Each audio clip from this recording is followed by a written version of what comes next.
Chai. Maliza chai. You can't go there with white tea on set. Or have a cup that does not show content. Mwage kwa hiyo cup ingine. Tusikae ni kama tunaona chai stage. We are live. Hey, production manager is breathing fire. We? Sasa chai ni kitu ya kunyima mtu. Davido, mbona hamuku niambia hii mambo ya chai? Me too.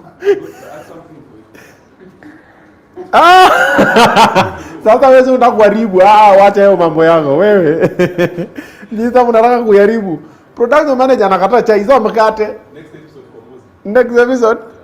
Nakuona sana. You want us to be fired? Newspaper ya kesho itakuwa moto. Ya kesho ama ni ya leo?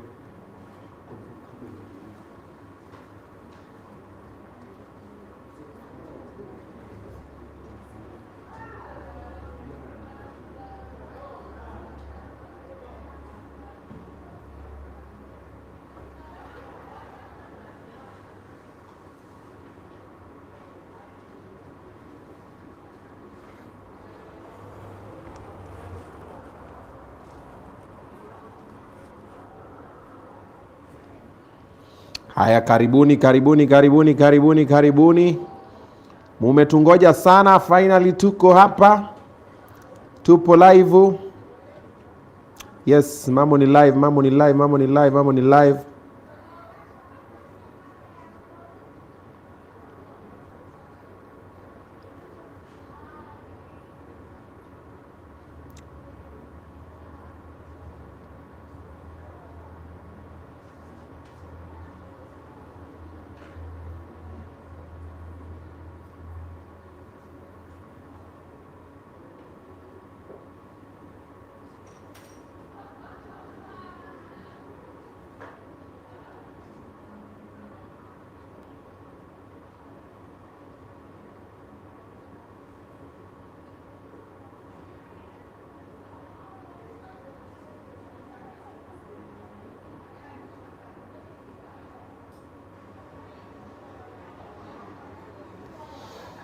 Alrighty. Evans Kibwet. Niaje ati usipe Salasya pombe leo. Haya. Leo tutampea Derek Smart, hello Obinna. Okay, karibu sana. Duncan Mwikali, Salasya for Prezo, karibu sana. Obinna say hi to me. Dolphin niaje, how you doing? Stacy Muhindi, karibu sana. Bosi siku zombo. Zipi the 6th in the building, okay? Derek, karibu sana. Stacy, Mariam Mweni, Socrates Kamau. Obinna, really like that suit. I think I should get one. Yes, you should. This suit is actually from GJ Mavazi. This was the one he did for me for my comedy special, My Mistakes on 7th June. Nilipigana comedy kwa stage. Na sijaivaa tena. So leo nilikuwa naangalia hivi nikapata nimevaa nguo ya Munezi. Pata nimevaa suit ya Munezi, ilikuwa kubwa, nikasema suit gani siyapiga hapa, nikaona hii nayo. However, Katelo amesema anafanana na Munishi. Unajua Munishi? Pastor Munishi. Katelo amesema na Pastor Munishi. Na hii look yangu but iko tu sawa. Ati Obinna, mheshimiwa kumaliza episode ya My Woman. By the way, mheshimiwa alitoroka katikati ya show. Hata explain kwa nini. Aliwacha matwins zangu. Matwins wanakuulizia. Haya, tutaangalia mambo. Salasya pay maji please. Okay, sawa. Nathan Njuguna Nyandarua, Locked in, Monica Muzau, Obinna niaje, John Kioko. Obinna, you are Dmat. I thought you wanted right smart, but hata Dmat iko tu sawa. Jezina sema lonely adito. Wapi ule mtu wa gita? Unaweza tuimbia lonely adito. Lonely adito, lonely. Mani o mam. Hebu kuja upige ukitu hapa. Hizo zinakuwa lazima zibeshika ile. Sasa tuko macho. Wezimba. No, huyu ndio mwimbi. Okay. Huyu ndio mwimbi. Hebu piga hiyo gitaa tusikie kama iko na kitu. Piga mambo Waachilia mambo. Ndio hiyo. Paza sauti. Awe mweshi. You're fine. 26. Yeah, mimi ndio the 6 mwenyewe. 2027 prezo. Asubuhi na mapema. Tuende kazi. Oh, kuna nyume mwandikia? Haya, wapi ile microphone nyingine? Pamela, sound engineer. Si utusaidie na hiyo nini, alafu ndio sasa ama mimi nisonge karibu. We can also decide and do that. Alright, while they are sorting down, wacha ni big up watu wetu bado wako hapa. Nyakiena Orina Obinna hapo Sunday in the building, sio ndani ya gari. Okay, let me explain this thing by the way. So Range Rover Vogue is a Range Rover house. I always say there's a lot you don't know. It's a house. Okay. Mwesho umenielewa, si ndio? When it's Range Rover house, it's a Vogue, it's a house. So when I say in the building, it's actually a building. But sasa kama umezoea Probox, okay, it's fine. Mambo ni mingi, umezoea Sienta. Hey, ati Obinna is stopping to take your kids phone call while live is always breathtaking. Oh wow, okay. Diana Chipchumba. Yes, hao ni watu wangu mazee. When they call we have to, because inaweza kuwa ni emergency by the way. Because they always know Monday is that an Obinna Show live. So if they call you're like okay, then napata mwingine anataka kuhustle pesa ya gummy bears. Obinna, hello. Anastasia Ngovo ni aje? Orina Mwario, wapi makofi ya mheshimiwa? Okay, salimia Mosh for me. Zipi nimekugotea mheshimiwa wefwe. Henry Litsuma Henry Lisutamalumu. Okay. Jina kama chakula. Matajiri tunaelewa Obinna. Yes, Shikoli wewe una understand. Okay. Suti ni moto, asante sana, asante sana, asante sana. Tumezoea Super Metro Collins Otieno iko tu sawa. Felicitas Nafula, Calvin Smumi, Emmanuel G8C, karibu Sheila Kipetu, karibu sana. Happy Claire, karibu Millicent, karibu Stacy Mwindi, welcome, welcome, welcome. Henry Masamu, karibu sana. Mapenzi Map TV, karibu sana. Doris Kwamboka pia nimekucheki. Otimas, karibu sana. Joins Paul Mugembe, karibu sana. Bettina Mwasi, welcome, welcome, welcome, welcome. Tafuteni kiti mukae, tafuteni kiti mukae. Iko karibu kuwaka. Uko sawa? Tuende kazi. Pita Salasya, wewe tunakujua. Pita Salasya, jenzi tunakutambua. Wewe huogopi hata ukishikwa, wewe huogopi, hakika wewe ni mjasiri. Pita Salasya, wewe tunakupenda. Hallelujah. Wewe tunakutambua kama sisi jenzi, wewe tunakujua. Uza sera zako vizuri, hakika kurani zako. Pita usitishwe, usitishwe na chochote. Hata pale kwa bunge tunaona hutishwi, huogopi chochote. Mungu akulinde kila siku. Salasya tunamka tukiomba, hiyo kitini yako zidi kusukuma. Na wewe Salasya, shida yako ni moja, miaka yako imesonga, lakini una bibi. Ona Salasya, mubariki na mmoja. Mungu sikia maombi, usikuwe kama Obinna. Pita Salasya, wewe pita Salasya, wanakujua.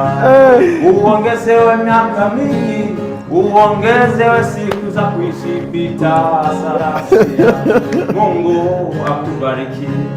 Pita na kuibia, lakini niangalie. Pita Salasya, nipe kitu kidogo. Kabla nitoka hapa, lazima kitu upate. Nipe za cabbage. Lakini wewe unaweza kuwa worshiper. Hizo ni very big worshiper. Kwa kanisa. Kama hujaanza inafaa sasa tuangalie consider. Sasa mimi nimeingia kwa hiyo kesi aje? Ati usiwe kama Obinna sasa. Unajua wao kuna vitu anaogopango. Kuna vitu zingine na kuanga mjasiri. Najua. Lakini ikifika kuoa anasikia Qur'ani. Haya, asante. Waambie tena TikTok. Waambie TikTok wanakupata wapi? Mr. Wangaya. Mnifollow. Mambo ni moto. Mr. Wangaya. Mambo ni live. Lonely Adito. Lonely.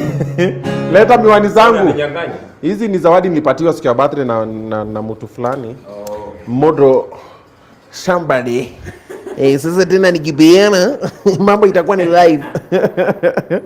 Alright, asante Mr. Wangaya. Thank you so much. Haya, rudishia nani microphone yake sasa because utaenda huko anze nini tena. Davido, tuanze kipindi, nipe introduction sasa. Wamefika.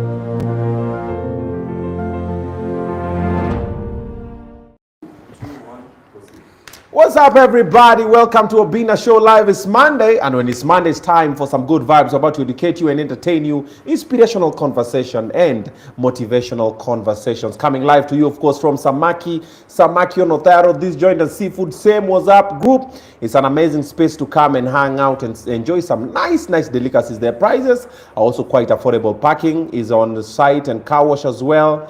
Alafu pia ukiingia hapa unaweza jaribu pizza na unaweza jaribu nyama choma pia. All right, we've had some interesting guests that you need to catch up with. Some 3 other episodes that we've done. Ni tatu kama ni 4 tumepiga. Tumezisukuma by the way. Piga 3, si ndio? Yeah, check them out. It's gonna be a very interesting nini for you. You should consider doing that one. But after this one, we still have 2 more. Jamwambuzi ameshachinjwa bado hako. Yeah, there's a young man who has been trending ati alirogwa aliiba sijui kuku akiongeleshwa anafanya me. Is in the building.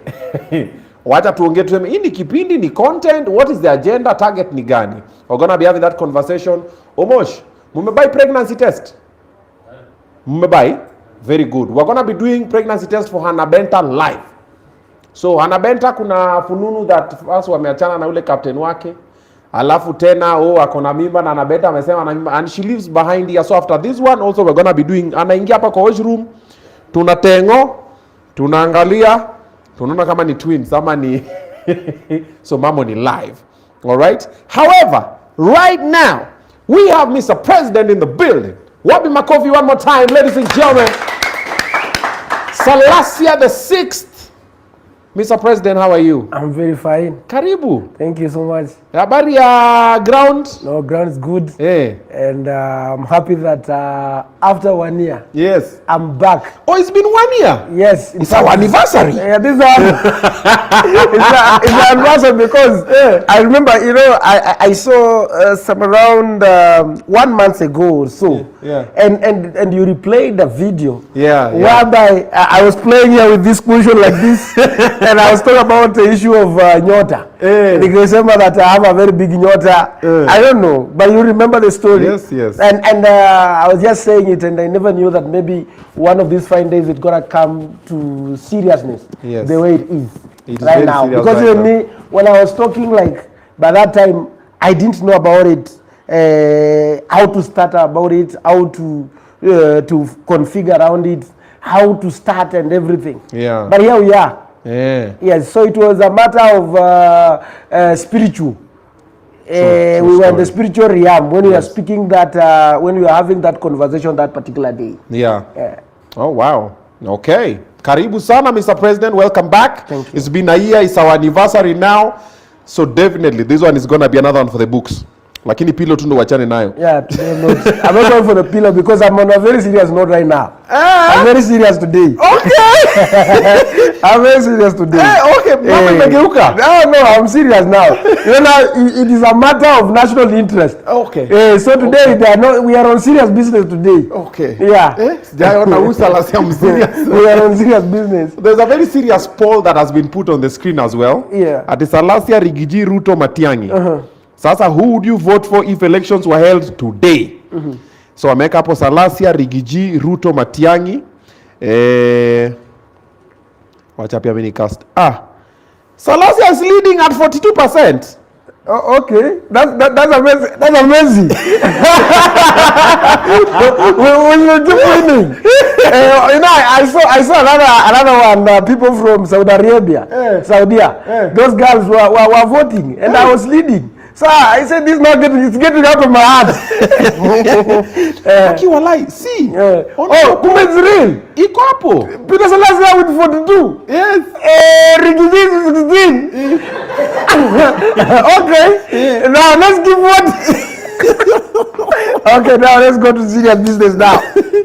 Okay. Yeah. Wow, sawa. So the poll is over there. So take your time and you get to cast your vote over there. We'll see. Kwa hiyo poll ikisha watakuwa nachezea wapi. Decide if elections were to be held today, who's going to be leading. So Salasya is a member of parliament for Mumias East, and he's been doing a lot of work on ground. Mambo ya maendeleo, tumeona amejenga shule, mabarabara, manini. He's been doing that, and also currently he's been going around the country kumkatiano. Yes, anaongea na Wakenya, anamwambia ni aje, I'm looking to run for presidency in the year 2027, so munipatie. And then in the process of doing that, a lot of things have been happening. Mara wameshikwa, sijui ni kwa lodging, sijui ni wapi. Wametolewa huko na matiagas. So we're going to be covering all that. And also, he is a member of parliament. So, Finance Bill 2025 has been approved. And he's part of the people in that house. So we're also going to be talking about that one a little bit. Na pia amekuwa sana na beef pale online. Wanakuwa ananyoroshana na Maverick Aoko. Mara Maverick amesema hakuna receipts za Salasya, sijui Salasya amefanya nini. Mambo ni mingi. Sasa tuanze na finance bill because that is the most current thing. We were to have Mheshimiwa Kimani Kuria. Yes, but postponed, so he'll come next week. So we'll even break it even deeper on the finance bill. Lakini sasa kupitia. Mbona mmepitisha finance bill? Ulikuwa kwanza ikipitishwa? You know what happened last time? Yeah. You see, even this finance bill, Yeah. as we were doing the demonstration, Yes. as we were doing the demonstration, Yeah. On 5th, Yes. on 5th, then on 6th, it was being signed into an act of law.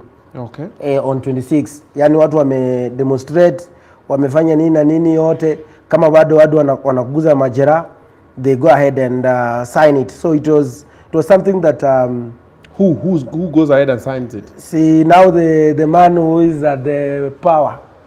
Yeah. Nyinyi mlipitisha, but no, you see now, let me say something, and I think these guys, they played a technical game. Okay. Because they wanted to make sure that this thing is passed maybe without a lot of noises. In fact, they really made sure that most of the members like us, we were not aware when that thing was being passed. They just called some few. In fact, we were just learning it from on social media that the finance bill was passed and all that. So that's a reality. That's the other one. Sio hii, ile ingine. No, this one. Oh, hii? Yes. Haukukua? No, we were just like. Pia uliona online kama sisi? Yeah, online kama nyinyi tu. So you see now when those have things, controversial things, there's a way they plan themselves. So you just find like there was no mobilization. Like now we have, now we are talking about the broad-based government. Okay. So when we are talking about the broad-based government, so now the work of the whips is to whip the members, to tell the members that tomorrow we are discussing this issue like this. Yeah. That's why now you find like they discussed it earlier, before even the Gen Z protest on 25th. Okay. So they came it earlier. So you don't know, and most people had anticipated that maybe the same day, like on 25th. So there was no consistency when it was being discussed, and they made it sure that very brief and passed it and made it into the law. So after they signing it on 20, but still in all, there are issues that I really feel, and what they did right now is because in the last previous finance bill, they tried to go to the people, directly to the people, but this time around they have gone now to the business employers to look at so that they press the other people, but not direct. But at the end of it all, it will definitely come to hound the general public. And there are issues that maybe I highlighted in the finance bill that I do believe that it's not really good for the Kenyans, but because now we are being led by can say a confused government, so they cannot understand some things. You know, now that's why we say that it's all good to let the country be led by someone who has attended an economics class will be able to understand some basic knowledge on how on finance, touching on taxation and all that. And maybe what I can just say, one or two things that maybe I will be able to highlight. Okay. Number one, we have the thing called the mortgage interest tax relief. Okay. Yes, they really celebrated that it is a good thing, whereby they say that the mortgage, for example, if you have taken a mortgage, there is an interest. So that interest now you're not being is a tax relief. But now you find like it's only going to affect those people who are maybe taking the mortgage for construction. But there are those also people who go buy the loan, take the loan from the banks and go and buy those the houses directly. Yeah. So you find that it is not it compromises and not give also the doubt of benefit to other people. Then we also have the tax on cryptocurrency. And you know, like right now, most of the young people right now, they are on digital platform working there. Money, they're doing those securities, and they are doing the analysis on, you know, you understand the crypto market, wale foreign currency. Yeah. And you find like what they did is that they reduced it, the tax on those foreign those exchange in whatever from 3 to 1%. But now what they did is that because when you're going to your trading cryptocurrency, maybe in finance or there are those the way they call them. Now instead of taxing on profits, like for example, maybe you are investing maybe 100,000 into the cryptocurrency, so they will charge maybe that 1.5%. Whether you get those things are very they're volatile. Yes, they keep on fluctuating. You can put in the money and then you can get it or recule. So what now? Even when you get the loss, they still have already taxed you. If you get the profit, so it doesn't make the sense. So they could have said that because now we want many young people to be on to have their own job opportunities and create their own jobs. So one way could be like why can't we remove even those taxes or even look at the taxation on the profit side. So I think that even also they messed on that because right now cryptocurrency is one of the major platforms that is creating many job opportunities to many young people. Then we also have VAT reclassification from zero rated to tax exempt. You see now the concept of these mostly probably was the essential things. Yeah. You remember recently when the president was in Meru, and he was talking about there was a day of the dairy field farmers.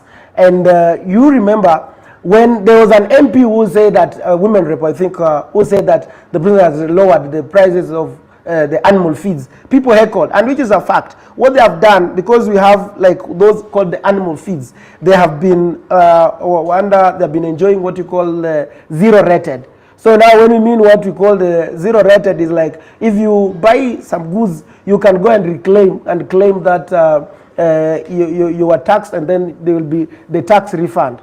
but now they have put like exempted, whereby it's going to make things like the animal feeds to be more expensive. So definitely it was just a story that the president was talking about. And also it affects things like pharmaceutical raw materials. You understand right now we have a lot of problems.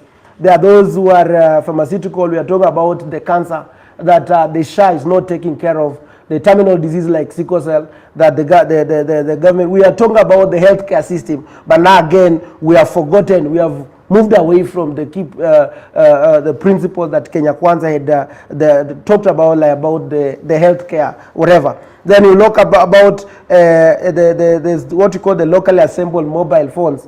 When they were saying that digital, like today, we are talking about many young people today. They are on social media.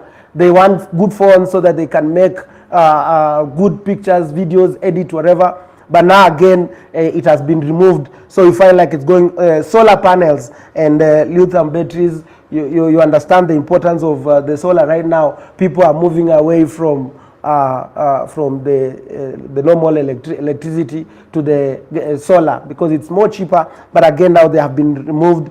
Motorcycle and electric bikes. They have again also removed them from the zero rated. So those are some of the things which means that they don't understand what they stand for. Then we also have reduction in import duty for select iron and steel. You remember when the Kenya Kwanza government they came, they increased the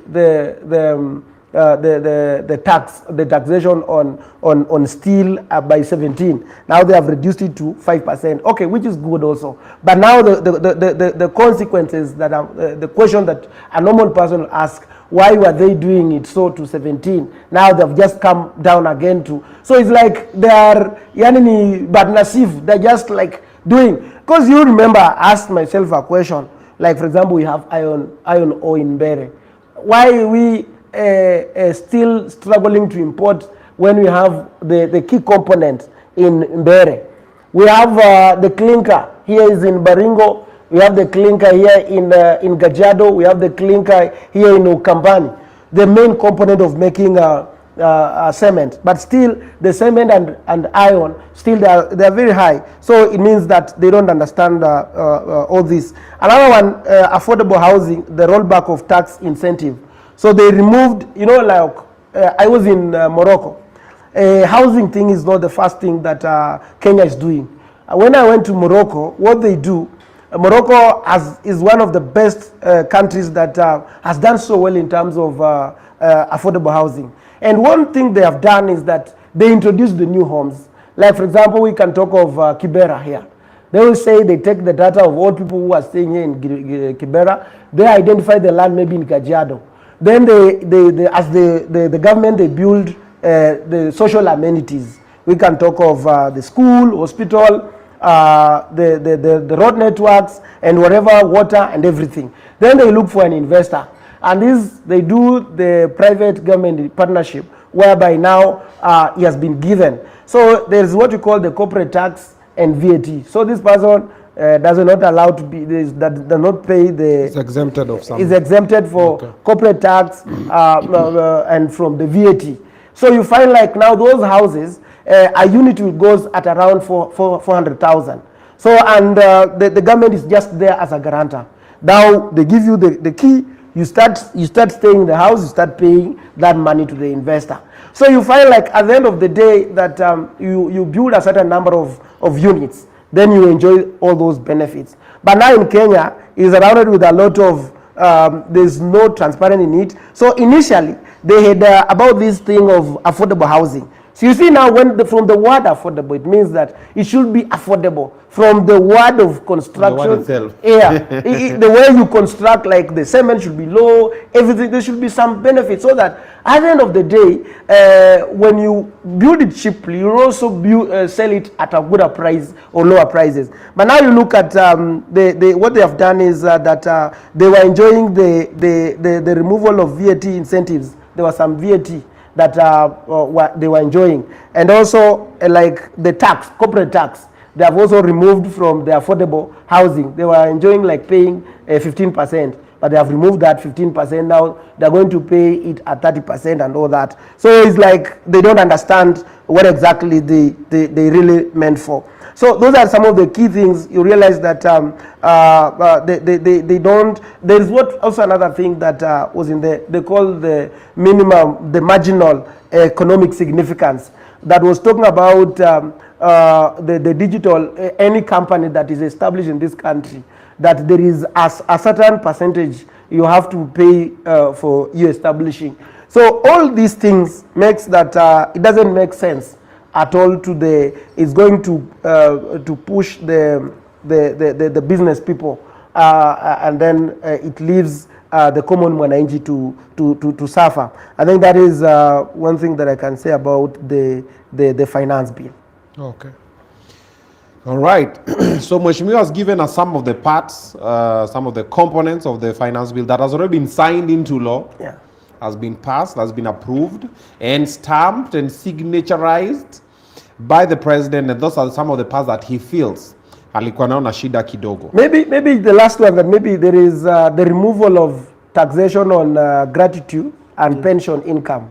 Okay. They are the ones who introduced the taxation on that. You see, they are the ones who introduced it, right? Haikukua. Then again, now they have removed. So it means that they are not consistent. They don't know. They are confused. Yeah, that's what I can say. Yeah. So watu kwa comments wanasema huyu si Salasya tulikuwa tunangoja. Pamela, leta maji. So wanasema Salasya has been so serious today. This thing is very Baka is speaking pure English. Nini wanasema hakuna punctuation za But it's very good. It's good to know that when it gets to serious matters, Mheshimiwa, you also get serious about it.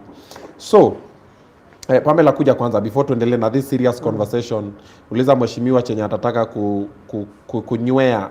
Yes, this Pamela. Maji tu. Ulikuwa kumwambia kitu. Warm water. I'm Pamela. Yeah. I'm the hostess. Okay. Yeah. Thank you so much. Okay, so what can I do for you? Give me warm water. Warm? Yes. Okay. Yeah. Sparkling water. No, I don't like sparkling water. For me. Okay, for you, not for me. No, for me sparkling water. Room temperature as well. Yeah. Okay. So, the finance bill imefanyiwa hivyo, imeshapitishwa. However, there are some components that are good in it. Have you seen anything that is good in it? Yeah, definitely, because of that's why I've highlighted some of the things, but you will realize like they're the ones who brought them. Now after they have found like it's not working, and that's why we are saying that the key opposition in this country, they're the young people of this nation. Yeah, and I want to say that the young people of this nation, they are the future of this nation, and they should not be allowed to be confused at any given point. Okay. Yeah. Is it okay to say that our MPs are useless because what we've mandated them to do, they are not able to do? For example, protecting us against this finance bill, our members of parliament could not do it because you've said ilipitishwa kama wengi wao hawajui. Yeah, definitely, yes. So is it okay to say now our MPs are useless because they're not doing what you expect them to do for us? What I can really say is that the formulation of the law, how the political parties act. And I think one of the things that the reforms that we really need to have going forward is that we should not allow the political parties to have a way in any affairs of the parliament. Because number one, we are the people who have suffered under this broad-based government thing. And maybe some, they don't want to suffer the same way, because when we went against the will of the broad-based and remained firm, we were removed in our key committees that we were, like I was in the Committee of Agriculture. I was removed from the Committee of Agriculture. You went against the Nini? Yeah, and taken to broadcasting, sijui ingine sijui ya chakula. So you see, there is totally nothing that you can discuss there, because now food, what are you going to discuss there? So, but now, and that's why you see, because of you're going against the political, and that's why you find like most of the members of the parliament, they are really there, but some maybe they are in the committee of roads, they're in the committee of budget, they don't want to be. So one of the things that once I become the president of the Republic of Kenya that I have to do is to bring the independent in the House, in the National Assembly. And one way is that we must have an amendment whereby we are saying that political parties stops at the time when election, at the time of election, election ends, so that members can elect themselves and also provide oversight. Look even at the courts; they are not independent. So what is really making when I become the president, one of the things, if I really want to enjoy the position, make these organs to be independent, make Parliament to do its work, make the court to do its work, make the judiciary and even the executive to do their work independently. And the only thing that now is for me to work on is just the corruption, to fight the corruption and make sure that the systems are working. Then I myself will be able to enjoy even the leadership, will not have to struggle so much in managing the country. So basically right now, all of these arms of the government are not independent. They're not independent. They're not independent at all. They're not independent at all. So they're as good as useless. They're good as not being there. They're ceremonial. They're ceremonial because now, what are you going to do? Like, for example, let me ask, even when you have, like, for example, a private bill, whatever, it's hard to make things, and that's why we really need young people in the parliament. We need young people so that we can have a voice. People who can have a voice and push the agenda. Because now they're there, ranking members. You are there, ranking members. You know. What's a ranking member? Yeah, that those who have been there. But now there's no difference whether you are ranking or not. There's no difference. We're all the same. In fact, it's not good to say what I could have said right now. But right now I'm presidential. I want to speak presidential right now. Yeah. Yeah. Yes. Wow. Okay, that is something. Apart from you guys being paid off to pass a couple of bills, it's bills, yeah. Do you guys get threatened sometimes, members of parliament? No, that's why I've said that the threats are there to be removed from the committees, and that's why I always tell members in our committee, why do you have to bother about the committees? So you will be removed, so you are removed, so you are there. We are pushing. Okay, and if you are removed from the committee, do you die? No, you don't die. Then so that is the issue and I think that's where you guys make money from, eh? I don't know now. You see now, kila mtu ako huko, unajua sasa you are the one. There are a lot of issues there. When you are in the committees, you see now, it depends on the number of the departments that are reporting to you. The more the responsibility, the more you feel like you are a big boss. You see? Now you see when you are like, for example, in the members' facility, you are just there to look at food, just there. But you see when you are in the agriculture, after they are reporting to you, you are looking at. So that is what the members, they fear. And that's the only thing. If we remove the political parties from having a say in arrangement of committees, then the parliament will be very independent, will be very more vibrant. Because there is totally nothing that the president will. You see, like right now, other people will tell me, removing the like, for example, the CDF and all that. But the more important, even when I become the president, I will support the CDF thing, because that is the only thing, money that goes to the mashinani, that touches on schools, on function that remains at the national government. So you find like, because when you are a member of parliament, like for example, today, when you are not in there are those things like maybe the roads or the schools, you have to go and bend before the executive for them to come and do the work from. Really? That is what is happening. There are, there are a lot of things. So for us to make the parliament to be independent, first of all, we must make sure that their constituencies, they are getting the resources. Like we entrench the CDF, they are getting the resources there.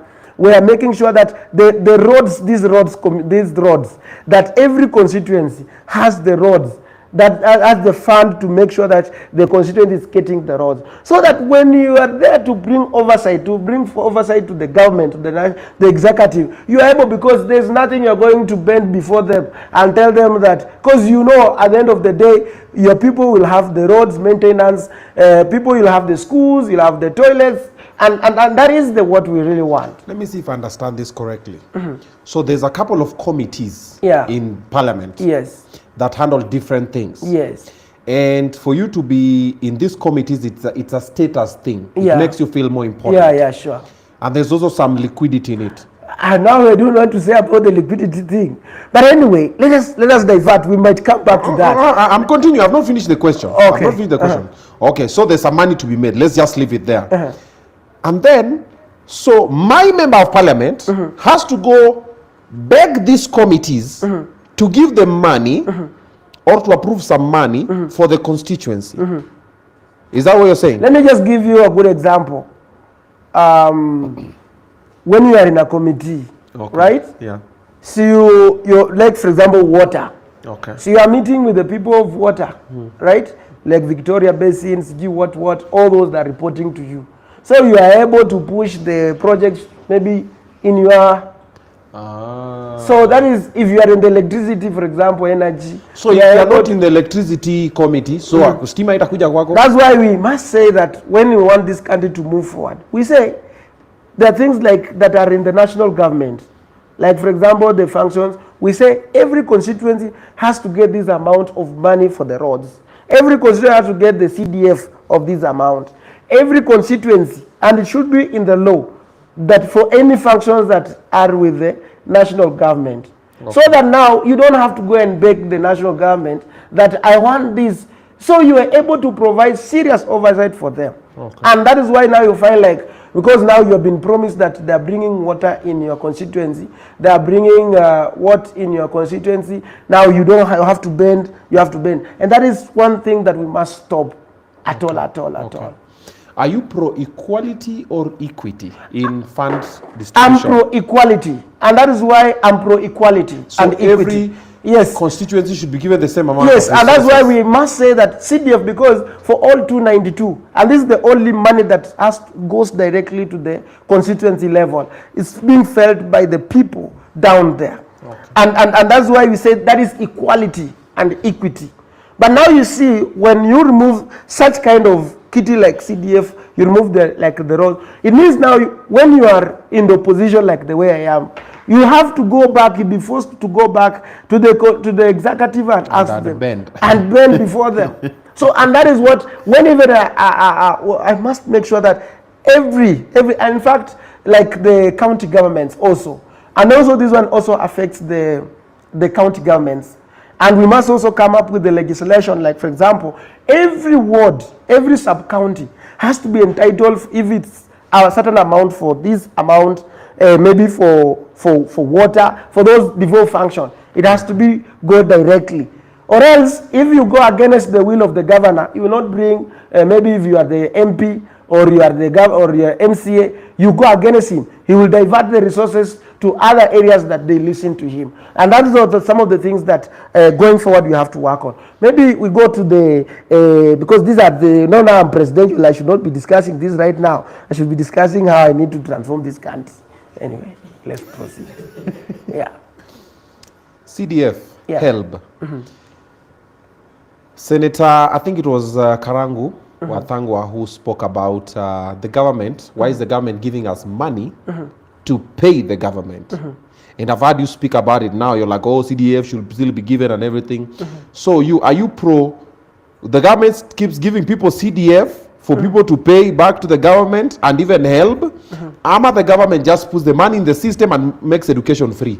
You know, let me tell you, you know, people like them, they speak, but they don't have the facts. Okay.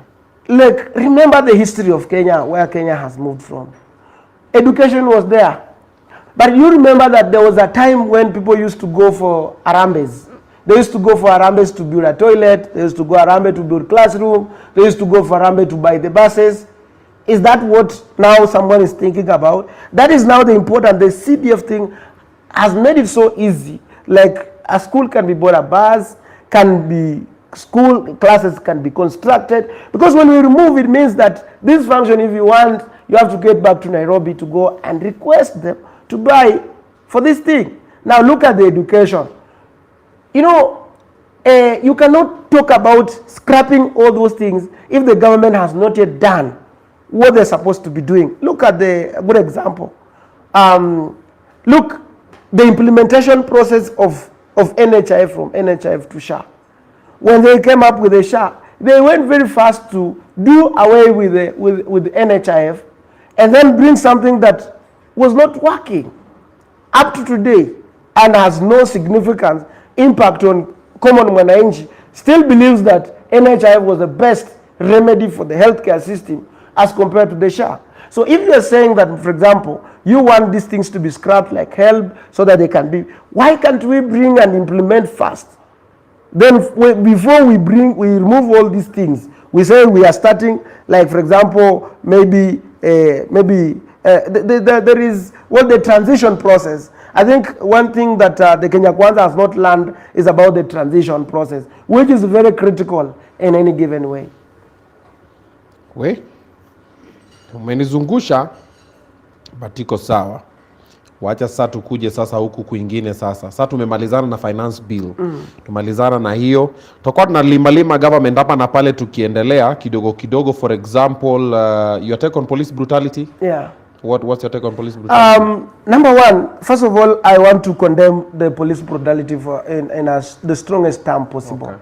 Because I said it before, like human beings are like animals. And the way you treat them is the same way they will respond back to you.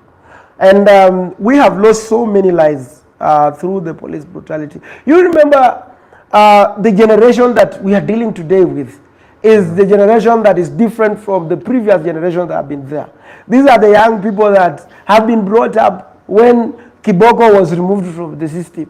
You have to sit with them on the table and discuss issues. What do you want to achieve by doing ABCD? And that is how they have been brought up, because we are talking about Kibaki removed you remember that time? So there are times that now you cannot use extra force to force things to happen. So they're like the mosquitoes. The mosquitoes, you cannot use force and handle. If they fall on your scrotum, and you cannot use force to remove them, or else you will suffer. Now what I'm trying to say is that we have to tell the police they have to go into the refresher course and learn how to handle people on demonstration. Like, and I want to say this, like this area called Rongai. Police of Rongai want to call you on board. Why is it that every mandamano there must be killings in Rongai? Why? Even yesterday I was there. Young boy of 17 years old. He comes from my constituency. Was killed, was shot by the police. I was there from a very humble family background. You ask yourself, why is it that there must be shooting left, right? That one cannot continue to happen. And when it's happening like this, I wonder, when we have women, like in the Bible, when Rael heard about when the children of Israel were being killed, then the voice of Rael was crying in the wilderness, crying, why are you killing my children, my sons and whatever? But the women of this country, those whom we call the women reps, whom they are supposed to guard the children of this land and say, we the women of this land, we are not going to accept. Now the way for them is just to go and to wait and wapatiane padi ya shilingi 10. And they are supposed to be there and crying. Wengine wanakuwa pale wanasema ati walikuwa naye, sijui walikuwa na polisi huyo mkubwa, sijui anafanya nini. So I believe we have a role to protect this country. Okay. We have a role to protect this country. And we want to say next time, like for example, what the young people, they will say now today we are not going to the roads. We are going to occupy the leaders' homes. Where are we going to run for as a nation? So they have said that we don't go to the police station, they will shoot us. Why we are not going to go and occupy the homes of maybe the leaders they are out. So we want to say that the police must stop using extra force. We have the Ministry of the Youth. What is it that the Ministry of the Youth, the National Youth Council that is being taxed by the Kenyans are being taxed by the CEO? What are you doing in terms of the youth addressing the issues of youth being shot, being harassed, and their issues not being addressed by a Ministry of Youth and all that? So it means that there is a lot that needs to be done. And that's why I say that we want to condemn and we are saying that when you touch the life of a young person. When you touch, you think that you are solving the problem, but you are creating more problems. So the police, it's high time that now you have to listen to the voice of the Kenyans. That is not going to be as usual as you might think. Yeah. Do you think the problem is the police or is their leadership? Because did you hear what the CS Murkomen said? No, the problem is all the way from the leadership. Because every time these things happens, they protect the police. Yes, as a police, you must practice because you are trained on how to restrain yourself, to handle your anger management, to handle the people. You are a professional in all those stuff.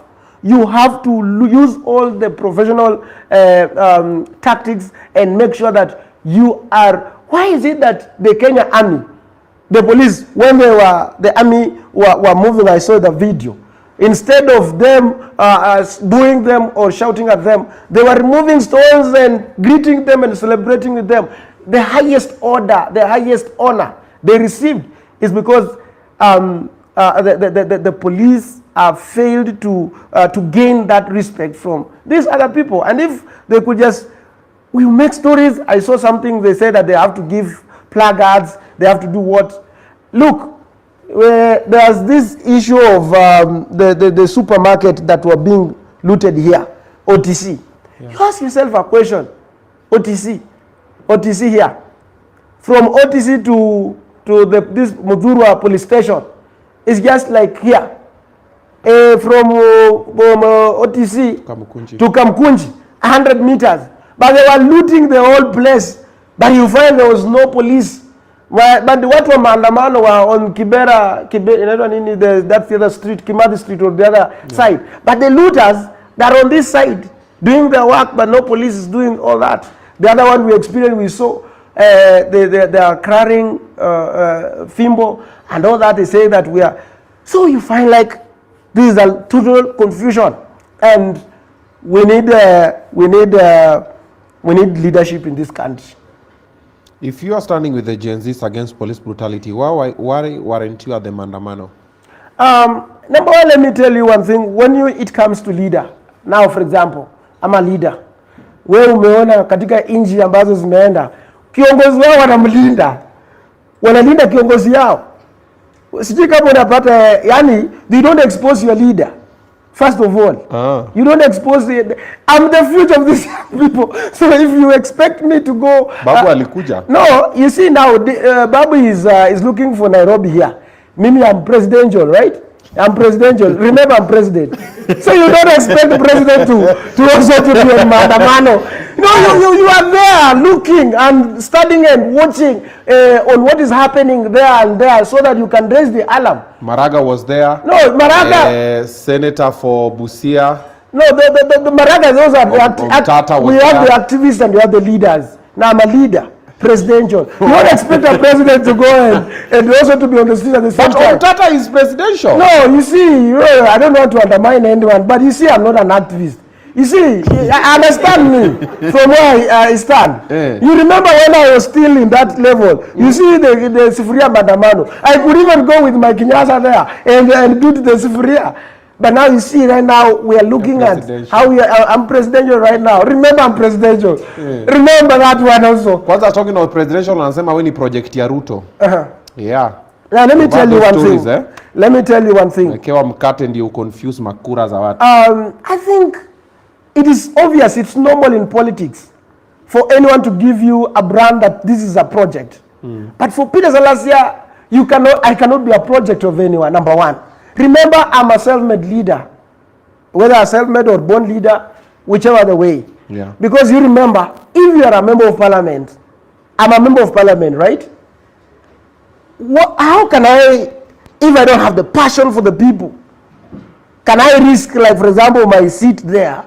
Is there, right? Is there my seat, right? Of member of parliament, right? Yeah. And which I'm sure because of the work that I've done for the last 2 years. The work that I've done there for the last, and in every poll, I'm always at the top, right? How can I go and be misused by somebody? For what? I've never been bought at any given point. In all situations, I've always stood with. But I always ask myself a question. Who is this person? One person that I believe in that will save the young people of this nation. And this is what has been really disturbing my mind. Every moment I wake up in the morning and I look at where I come from. And I say I'm a young person who understands where I've come from. Who knows kulala njaa ni nini? Who knows kazi ya mjengo ni nini? Who knows every kind, because I have grown from, you know. So I ask myself a question, who will save this nation? And this is why, because I've asked so many questions on this youth thing, and I've realized that maybe it's only me, Peter Salasya, who have got the interest and passion for the people. And remember, leadership is one principle. And this is one thing that people fail. First of all, you must, as a leader, you must ask yourself, what makes you happy in your leadership? One thing, and this is the secret behind my leadership with my 3 years or 2 years, that being the leadership. Okay. When I feel people celebrating me that I'm doing work for them, and I feel I've achieved ABCD, that is what makes me more happy than anything else. And that is where most of the leaders, they fail from understanding this concept. That is not about we, the leaders. It should be about the people. And that's why you see, like, when I go to a school, I find children celebrating me, saying, Mheshimiwa, tujengee choo kama ile ulichengea wale, tujengee shule kama venye ulifanyia wale. It makes me so happy and so proud of. And that is what the Kenyan leaders have failed to understand. It becomes now, when they get, it's the time for them to amass wealth. And that is why now they come out of the mentality of serving the people and change the mentality. You remember the story of I don't know, was it the soul or what, the spirit of saying nakutoka sasa unakuwa the earthly person, whereby now you want to achieve more earthly things, and then you become like, that is where we have gone wrong. And I think that the question that we have asked myself, like, the leaders who are moving all around, we have been with them. And I want to refrain myself. I don't want to attack the united opposition or attack anyone. It's about me, Peter Salasya. And that is what I stand for. I respect every boss, every person, because everyone has his own dreams to achieve in life. But now for myself, I'm looking at, from we came with this issue of free primary education. And many people, when Kibaki left this from 2015, many young people started going to the university, because after the parallel, there was a time when self-sponsored were not being sponsored by HELP. But in 2011, 2012, they brought the parallel students started being supported by the HELP. So many graduations from 2015 to 2025, approximately every year, those who graduate from the university with the degrees and graduates, they're about 50,000. For those who are graduating from the diploma certificates, they're about between a range of 200,000 to 300,000. From that time up to now, you find like we have a population of about 2.3 or 2.6 million of young people. Some they are there up to about 1 million maybe who have gotten the job. Others, they are still there struggling and all that. But now we ask ourselves, who is going to employ these young people? And that's why you find like this problem of young people, of how are we going to solve? Because even if when we bring a person who doesn't have the vision, we bring to be the president of this republic, we are going back to the streets. We are not going to resolve this issue.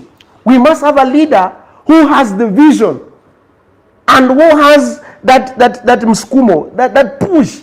That is what we want. So you believe you are this leader? And that is Peter Salasya that we have. Look at this. These young people, like for example, mtu kumaliza shule, anamaliza 5 years, right?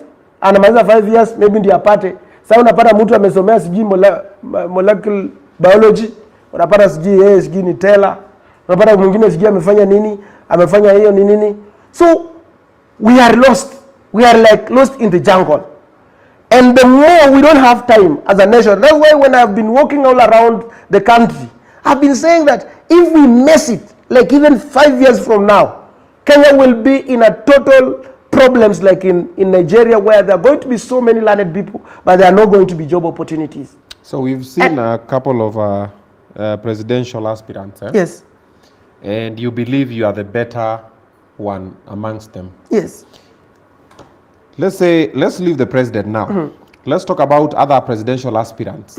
Let's look at what you are better, what you can do better than them. Yeah. Let's talk Matiang'i. Number one, let me tell you, I really wanted to refrain myself, because they will tell you that we have one common enemy, that is one term, right? I'm just trying to come to before I come to speak to any other thing. Okay. Is that okay?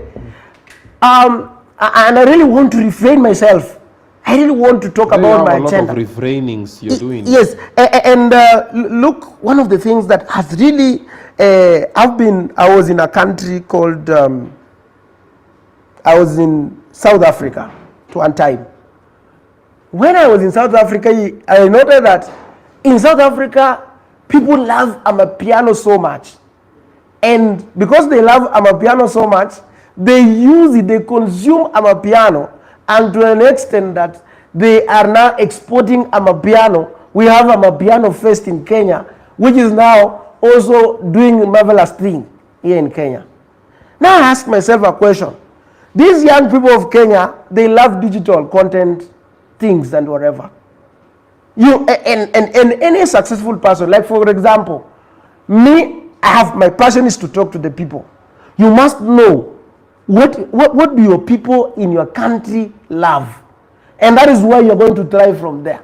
Everybody in Kenya right now is content creator. Majority of the young people there, but now we must come up with ways. But now these people love this direction. You are talking about the mjengo. Mtu anajiuliza, mimi nilienda university, nimeenda nikafanya diploma yangu, nimeenda nikafanya certificate yangu, unaniambia niende mjengo. They cannot accept, and that's why Peter Salasya is coming up with a plan. And these youth are now burdens to these leaders. But youth is a big potential that can really do marvelous in this country that has not been tapped on. And maybe I'll just try to talk one of the things that are more practical. That if we, as Peter Salasya, as I take over, this is how I'm going to solve this issue. Give me 2 minutes, I want to go through them very fast. Number one, and I have to be... they are not on your fingertips? No, I'm just... I have them... you have to read your manifesto? No, I'm not reading about my mind. I'm just talking about those, number one, we are talking about the digital creators, for example. How can we go about it? And this one, maybe they can copy my manifesto, wala ambao wanaona mimi ndio mwenyewe kabisa.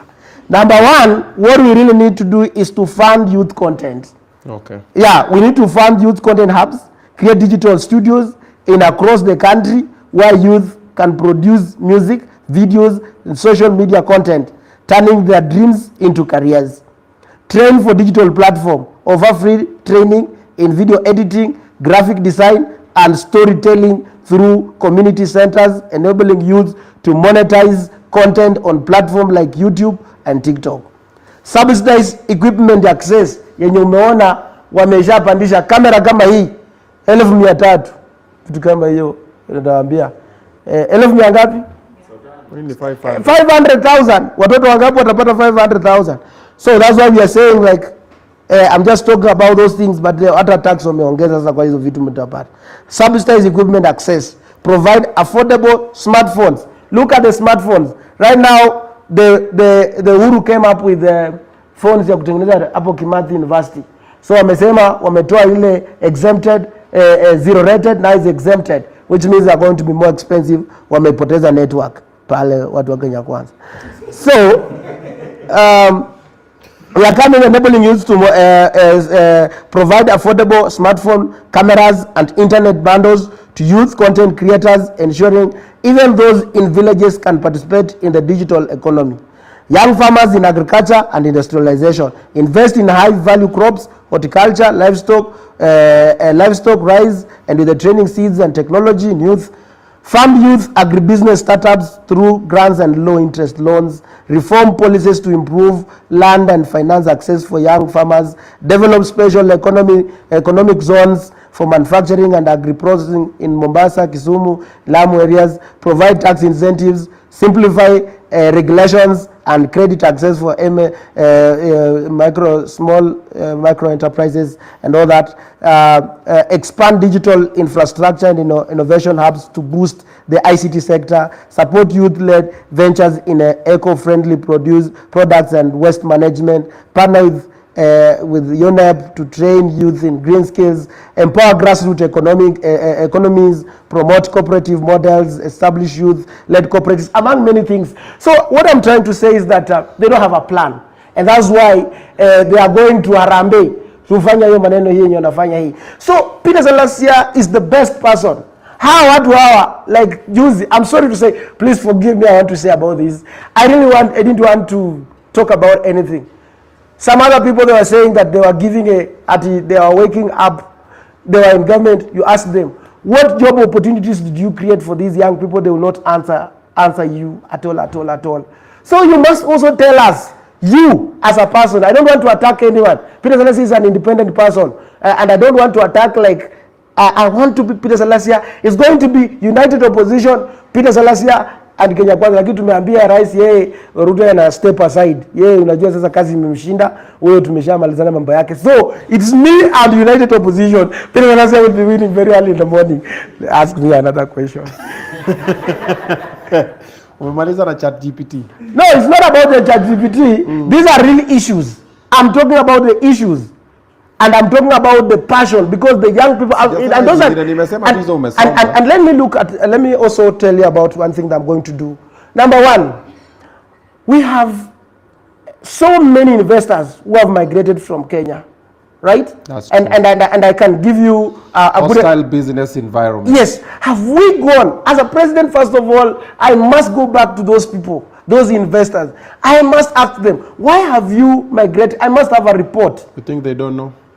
You think they don't know? Now, that is their own... you believe everything that is happening in the government, the presidency and the government, you think they don't know? I'm not going to assume they I don't know if maybe it's ignorant or what, but for me, if it's Peter Salasya, what I'm going to do is, first of all, if I have to go to the Leru, you migrated from Kenya, what is the issue? There's this one, I have a list of them, all of them, who migrated. Get a report and see where to improve so that I can attract them. I have been moving all around Kenya here. And every area, I was in Tesoland. We were in Jinari, in Tesoland, in Jinari. They are crying, their company collapsed, no jobs. I was in Kimaiti. There's another one called Tobacco. BAT collapsed, is no longer there. In Bungoma, Kitinda is no longer there. I was in Eldoret, KCC is no longer there. Rivertex is no longer there. I was in Mombasa oil refinery, not working at all. It collapsed. We have there's this Kikomi sijui ya kufanya nini is no longer. We have there is this one in Thika. In Thika, whereby we are talking about industrial hub, no longer right now, we are talking about go down. And that's why you find like the population of the young people is increasing, but the jobs or whatever, they are collapsing. And that is the one thing that I'm going to do, is to see how can we be able to reform and do the necessary so that we can create more job opportunities for our younger people. But for the others, they are there to fulfill their esteem, to fulfill their goals. They have got the mass wealth. Now them is to get the power to protect their wealth. And we must be able to, Kenyans must be able to know this thing. So Kenyans, this is our time. Kenyans, this is our time to redeem yourself and break all the system. You see, I always tell people that these politicians that we are seeing today, they were the students of Moi, all of them. But they never learned, they only learned the bad sides of Moi that they are implementing right now, of taking things directly. Moi was bad, yes, in one way or another. Moi really centered more on industrialization. And that's why during the Moi's time, many companies were in operations that have collapsed today. You find most of these irrigation schemes, like I was in Mwea, was started during those days. You ask yourself, even Gulala, not working. ADC in Trans Nzoia, not working. They're now putting their sugarcane and all that. They have no, there's the one in Kisumu there. I don't know, this ya mchele inaitwa nini hizo, kuna hizo mingi. All those Tardan, Kerio Valley and all those. So I saw the president saying that they want to build affordable housing so that people can move from villages to town. Have we exhausted the lands, like for example the irrigation schemes that are there, and say that now we no longer have a land to do whatever? Wesh, toka ushikwe umechange. No, unajua ulifinywa kidogo. Let me say this, and I want to apologize so much. You know, now when you are a leader, you take the social responsibility for everything that happens to you. More so you find like there are many things that happened that brought a lot of issues. And number one, most of the time when I've not been operating my own social media platforms, were being operated by different people. So they are trying to come up with different narratives. I don't know what this and that and that and that. But all of them now, after everything happened, it was said that it's Peter Salasya who said. So I want to apologize on behalf of anything that was talked that may be affected one or another in any given way. Because we have already now made sure that we have retrieved all our social media platform from anyone who was running it or whatever, who was doing whatever. So right now we are very strategic in with our communication team and everything. Why were you arrested? No, the false publication that we are talking about. Yeah, so, and which I've said that if there was anything that, whether pseudo accounts that were so many open on my name and everybody was trying to come up and speaking anything, I've apologized to everybody with the pseudo accounts and with whatever. And right now we have streamlined everything because number one thing that is going to make Ruto go home, number one is the unity of these young people. But the narrative that we are going to be given back. You see, look at this. When we had the Mandamano, it was all over. But the moment these people brings back into our tribal cocoons, everybody goes now and says, now, I have to go back where I belong. So I want to ask the young people of this nation not to follow the political, called the political kingpins. We are now the kingpinship. Oh, we ni kingpin wa Western, we ni kingpin wa Nyanza, we ni kingpin wa Coast, we ni kingpin wa Mount Kenya, we ni kingpin sijui wa wapi. We must divert ourselves. Because when these people they get it with their cronies. It's not about you. We, the young people, we are the ones who are suffering with no job opportunities. Once they go back to their slumber. And that is why we are saying that if we want to win this thing, we must unite together. I saw wakina OG. OG anatoka wapi? He was in Mandamano. But some others, they say that, oh, Mandamano sio, ni watu ya wakagani. And wakina Arrow Boy, they were there. And I want to salute all the influencers. And that's why you see, like in Togo, people who are really looking for the people who God has given them the influence to speak to other people. Because there was a reason why, Obinna, you are given more followers. Because God knew that through that follower, there's something that you'll do in this country. There's a reason why people like kina OG, kina Arrow, kina Calligraph, kina Obinna hapa, ndio OG. Nani wote,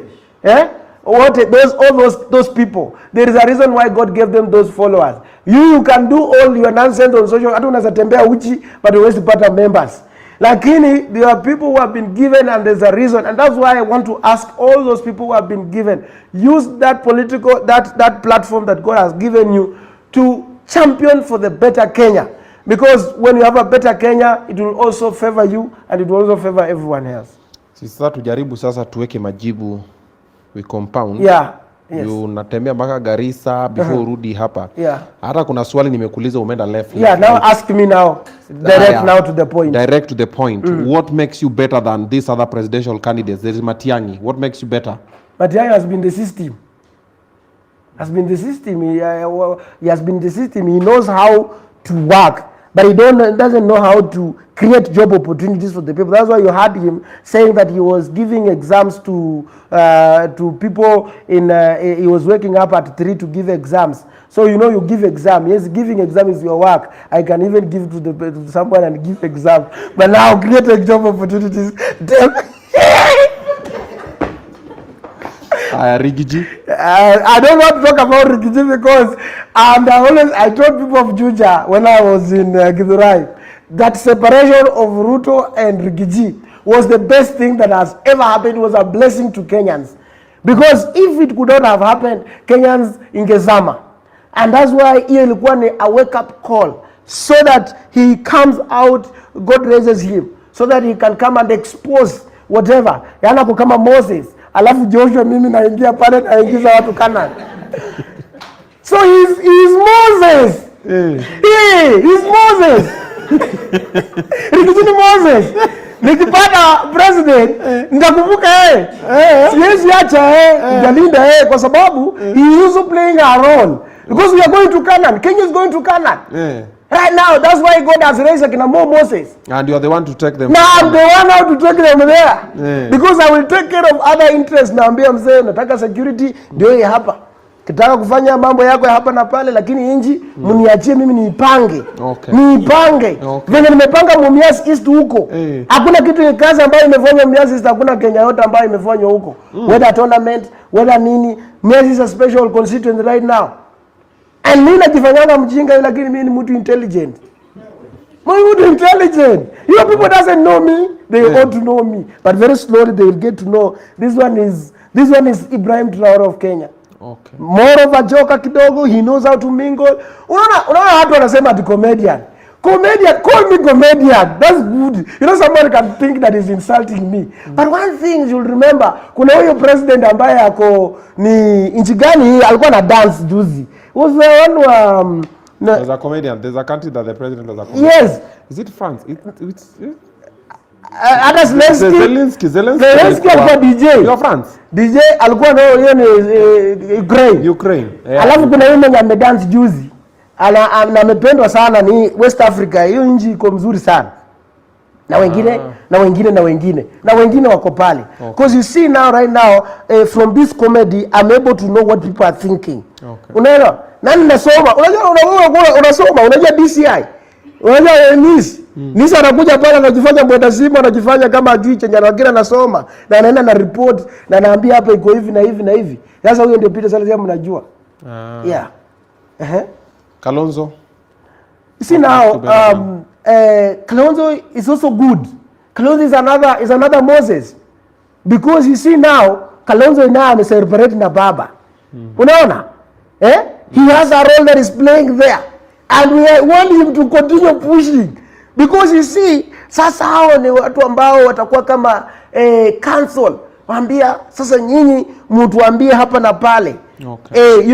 Mpaka hata kiongozi mimi nikipita kura tutakuwa na council ambao ni wazee. Unakaa nao, kuna mambo mawili matatu ya kukuongelesha, alafu utachukua 2 3 4, alafu unapeleka nchi mbele. Lakini we want them to continue doing whatever they are doing.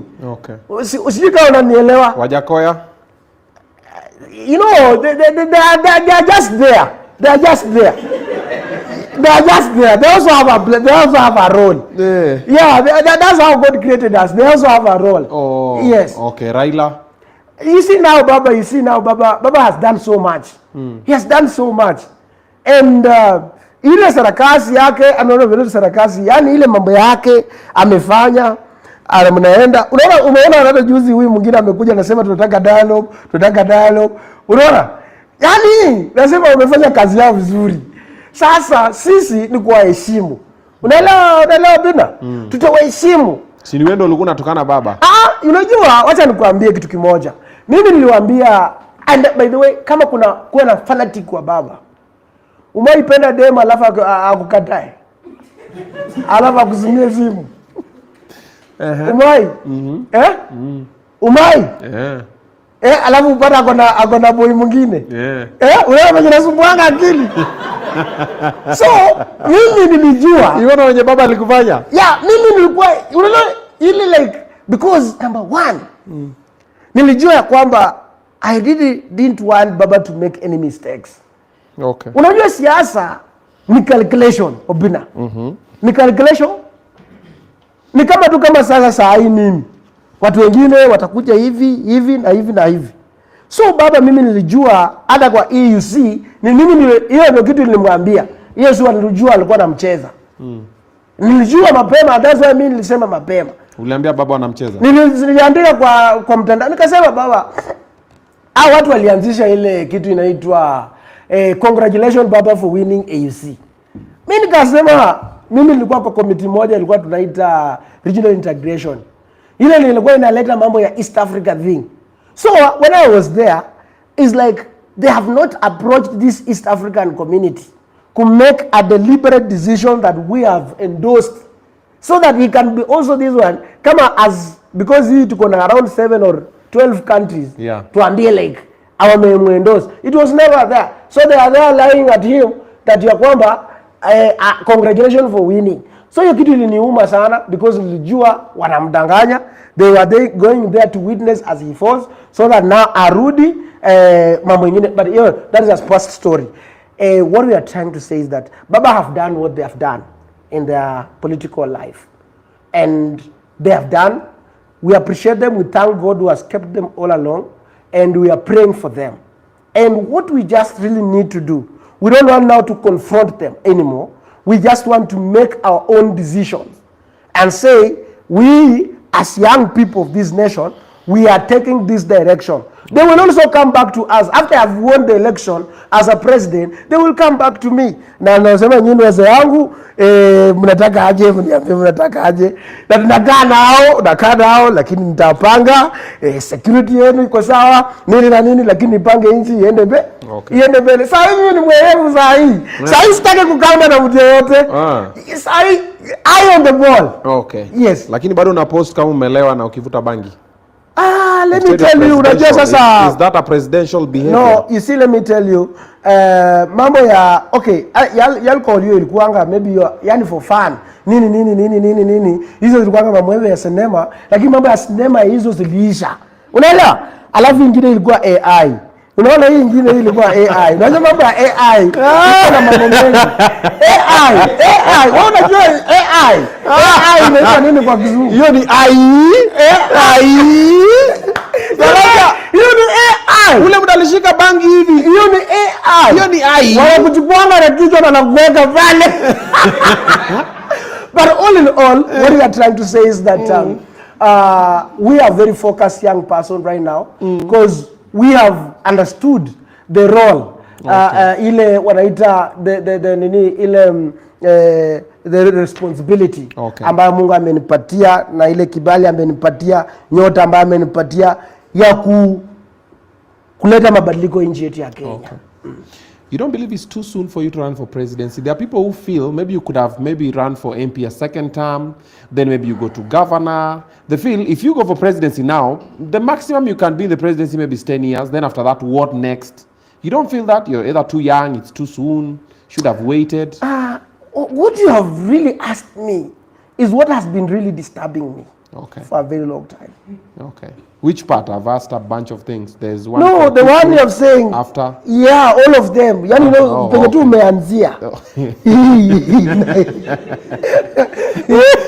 You know the questions you're asking? They are very genuine questions. Yeah. Very genuine. Okay. And I would like you, I would love you on that. Okay. Because you are caring. Okay. You are a caring brother. Okay. Say amen. Amen. But now the question is, when I was going into politics, you know, when I finished the university, I was the student leader. I was doing student leadership for fun. When I was elected, I went to the Electoral University, and when I went there, the first day, I tell people, and I never knew, by the way, that today I want to pray for you. Is okay? So now it was a tradition. Peter Salasya pray for us. So I was praying for them. Then later on, I started visiting street children at Nakuru. This Kenyatta, there is another Kenyatta Gardens or whatever, that along Merika, then next there. So street children, I bring them to from Bondeni, tunakuja tunakula hapo na preach. Walinipiga siku ya kwanza because they thought I'm whatever, wakaninyang'anya simu, but I kept on mpaka wakanizoea. It's okay because people used to go take the photos, wanachukua photos, wanatumia wazungu, wanaokulia. So they believed maybe I was one of them. So we went, I started mobilizing kama students, tunachukua nguo, we bring, tunawaogesha, tunawanyoa na wapeleka kanisa. It's okay. Then now later on something just told me kuwa student leader litakuanga rahisi yaku. So nikaanguka.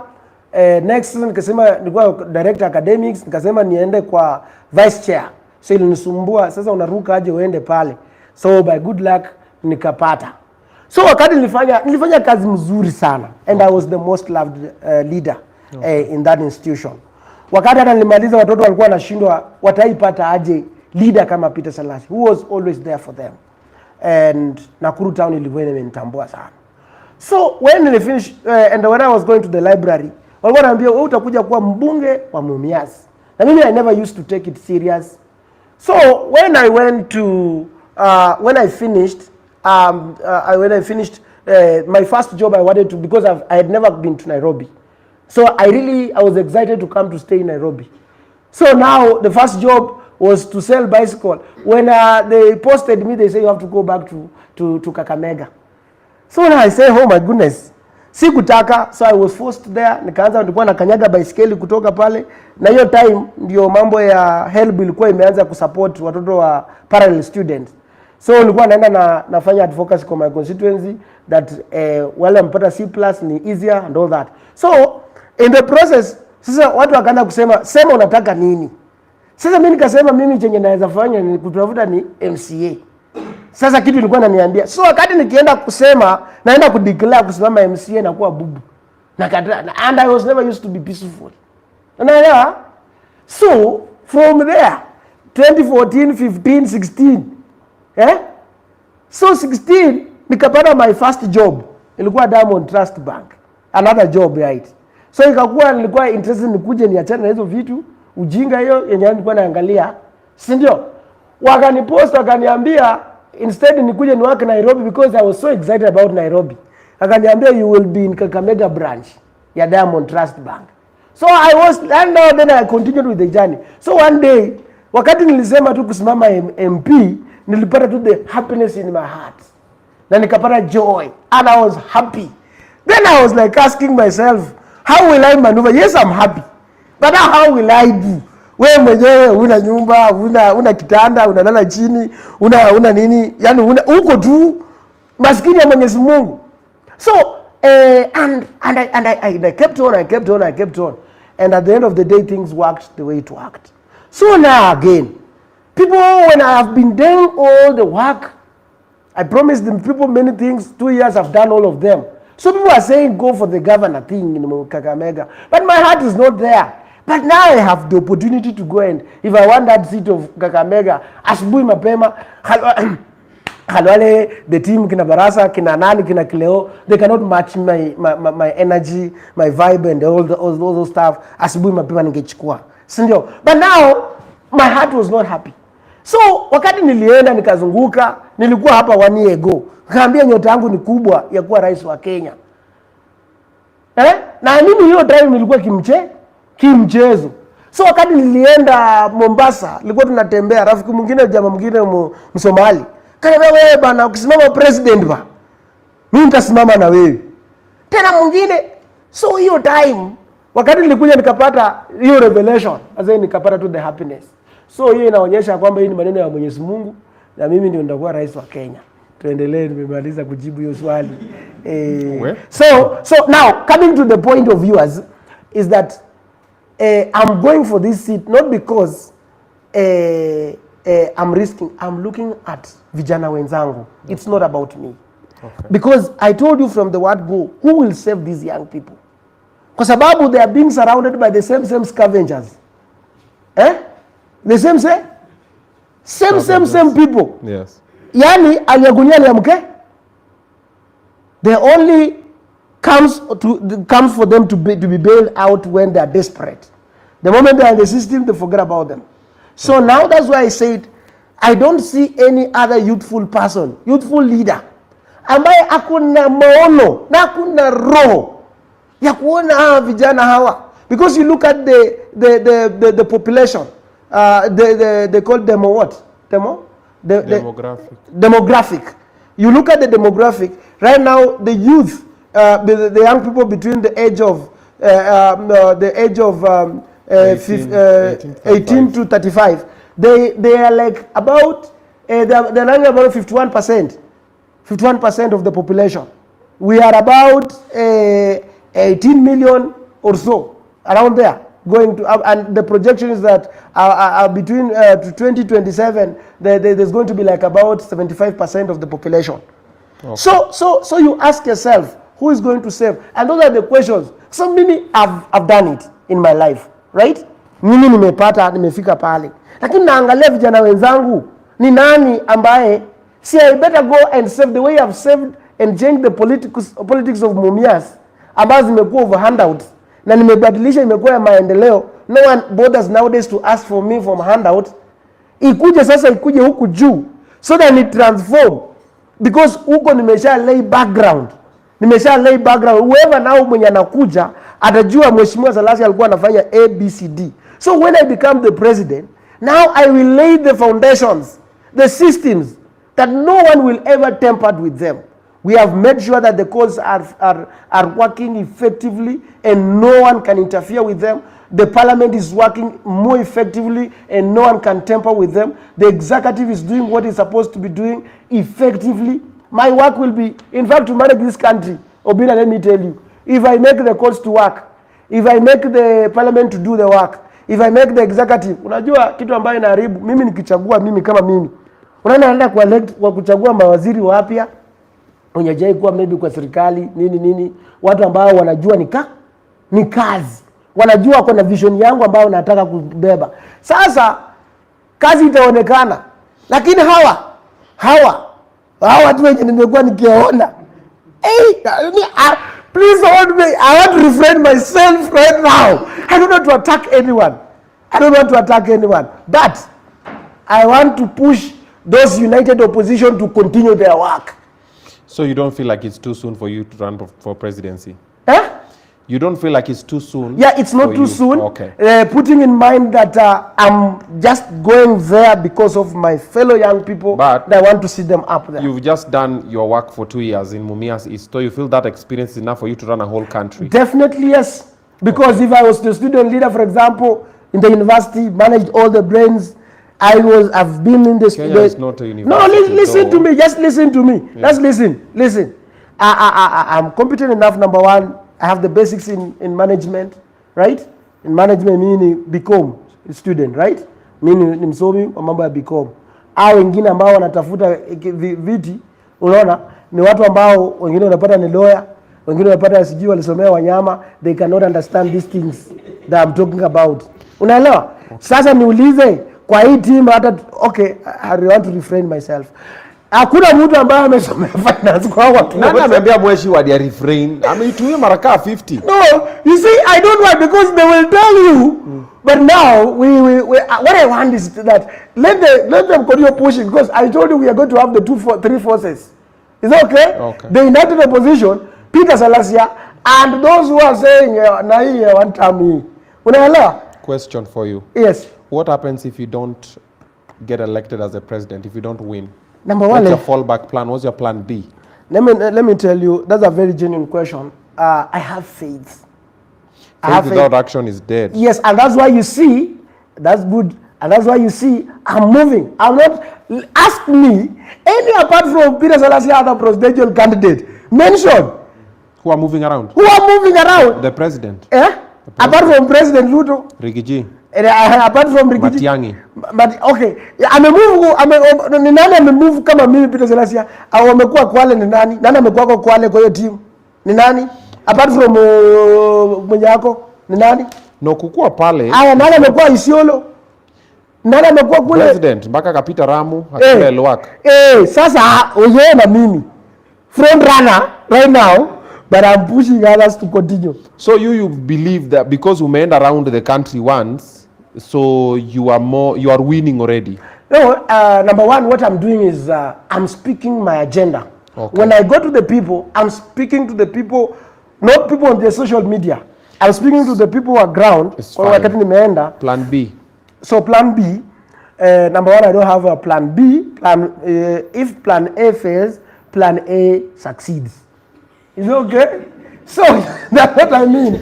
There's no, because you see, I'm Joshua. Understand from this point, I'm Joshua, and you're going to see how the issue, the things are going to align themselves.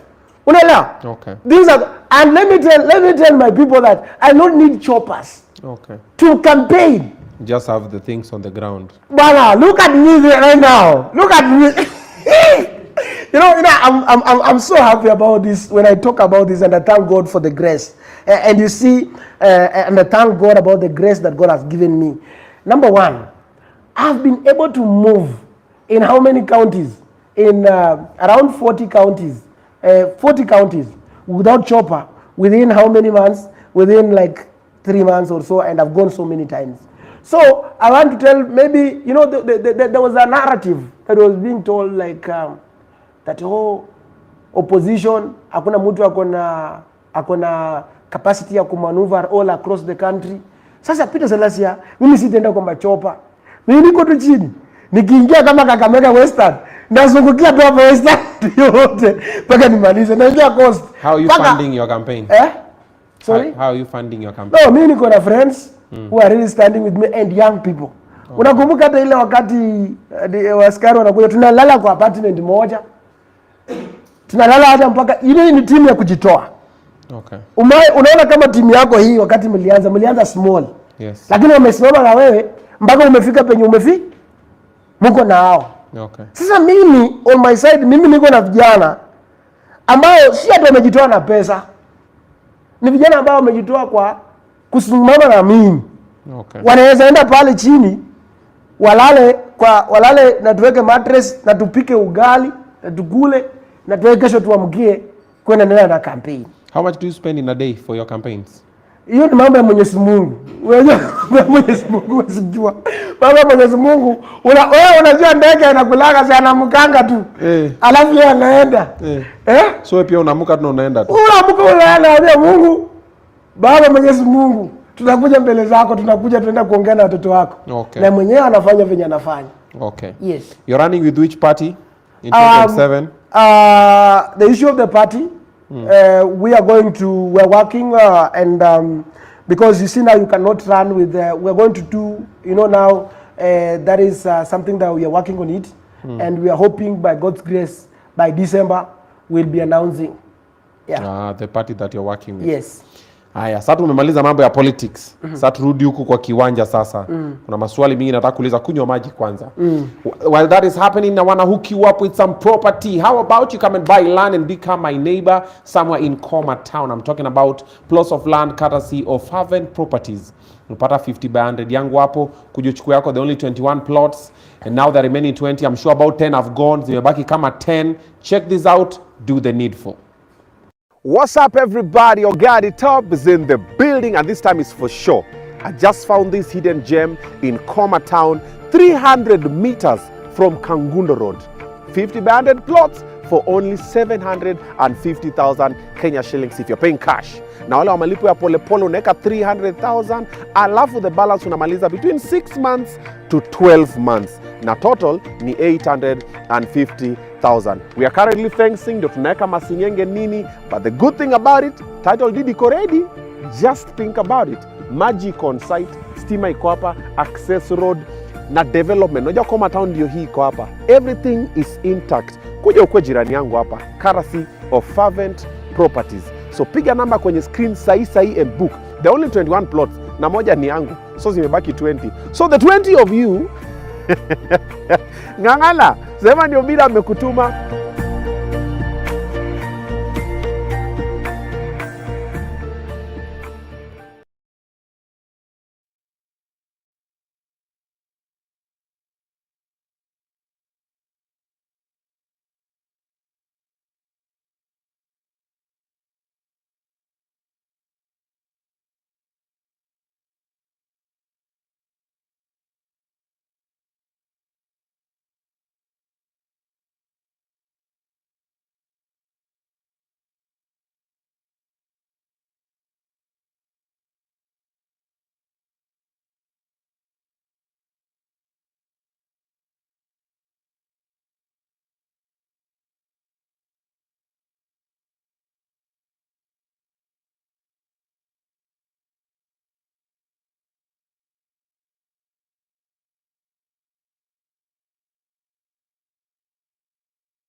All right, so we are back.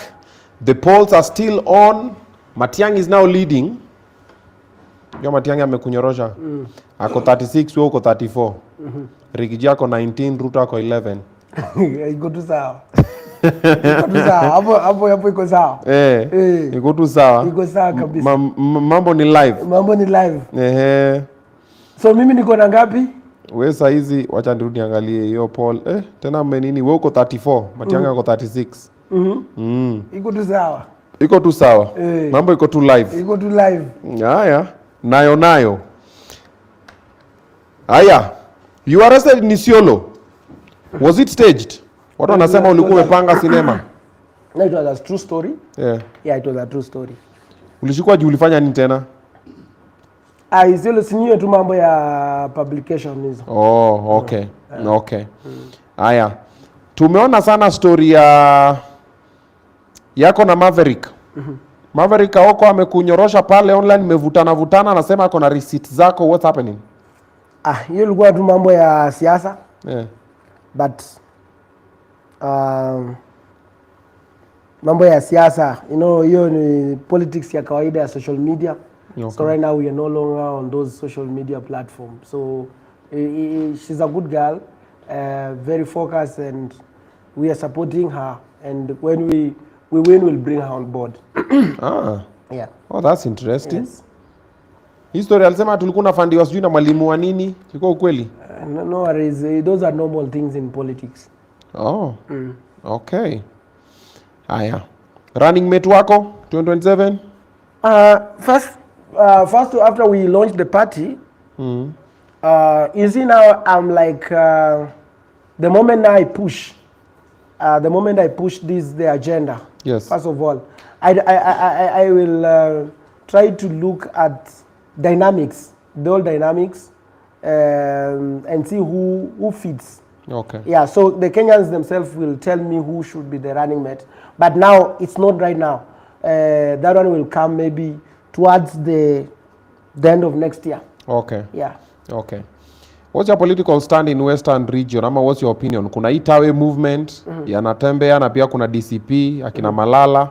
Unaona gani iko mbele? No, you see now right now I'm not talking about, see I've told you like I don't want to associate myself with those things. Okay. Those are normal things of local politics like Tawes, Ginini. I don't want to involve into them. These are local politics. Those are local politics. Right now I'm Fabio, now I'm doing national. Oh wow. Yes. Okay. Hey, mambo yako ni live. Are you sure the Gen Zs are behind you? That they are working and supporting you? And that's why, the Gen Zs, first of all, they are very keen right now. You see, like today, there are those who have never listened to me when I'm serious. Yes, hata wameshtuka. Watu sasa wanaongezwa maji Kenyatta. Yeah, see now, there are different people in this country. Yeah. There are those who love the serious people. There are those who love people who are jovial. So as I go on, they'll be able to. There are those who are going to like me because of how I mingle with people, Yeah. how I interact with the people, how there are those who are going to like me because of the policies that I'm coming up with. There are those who are going to like me, maybe how I'm going to, just to fix some two things. Okay. So at the end of the day, as time goes by, you will realize that the support is going to grow. The support is going to grow. Okay. And also they have listened to what I've said. So I believe when we come the next episode, maybe after we have moved across, because we are going to move around the country again, maybe after 6 months from now again, we will be back here on the bench. Okay. And then you will be able also now to talk about the challenges that we have experienced. Okay. And all that, and we'll be able to know so far. You see now, one of the biggest challenge that I'm having right now, there are those who have seen the seriousness. There are those who are still doubting. The moment we are going to launch the party, it's going to move to another level. Now, the moment we are going to consistency continues, they are going to, so it's a step by step. So it's a process, because I've been in this thing before. I remember when I was vying this election, we were so many people, and I was so much, because you remember when even in the I was number last in 2017 election. You're number last? Yes, 2017 when I vied with 254 votes. But I gave myself targets. It's okay. Don't laugh. It's okay. It happens. It's normal. You see, when you started, you are having 0 numbers of you on YouTube. That's right true. Now you are number 1. That's so you are pushing, and you are on one of the biggest show in Kenya right now as we speak. Amen. Very soon you'll have a TV. Yani ile sasa. So what we are trying to say is that when I started this thing, people looked at me, called me a joker, called me madman, called me all the names. Then as time goes by, and they started listening to me, they pumping the knowledge. So by the time we were like 3 of us. It's okay, 3. By the time I was like, I remain to be alone. Okay. So it is normal. Even right now, there are those who are still doubting. Really, is he serious? Seriously?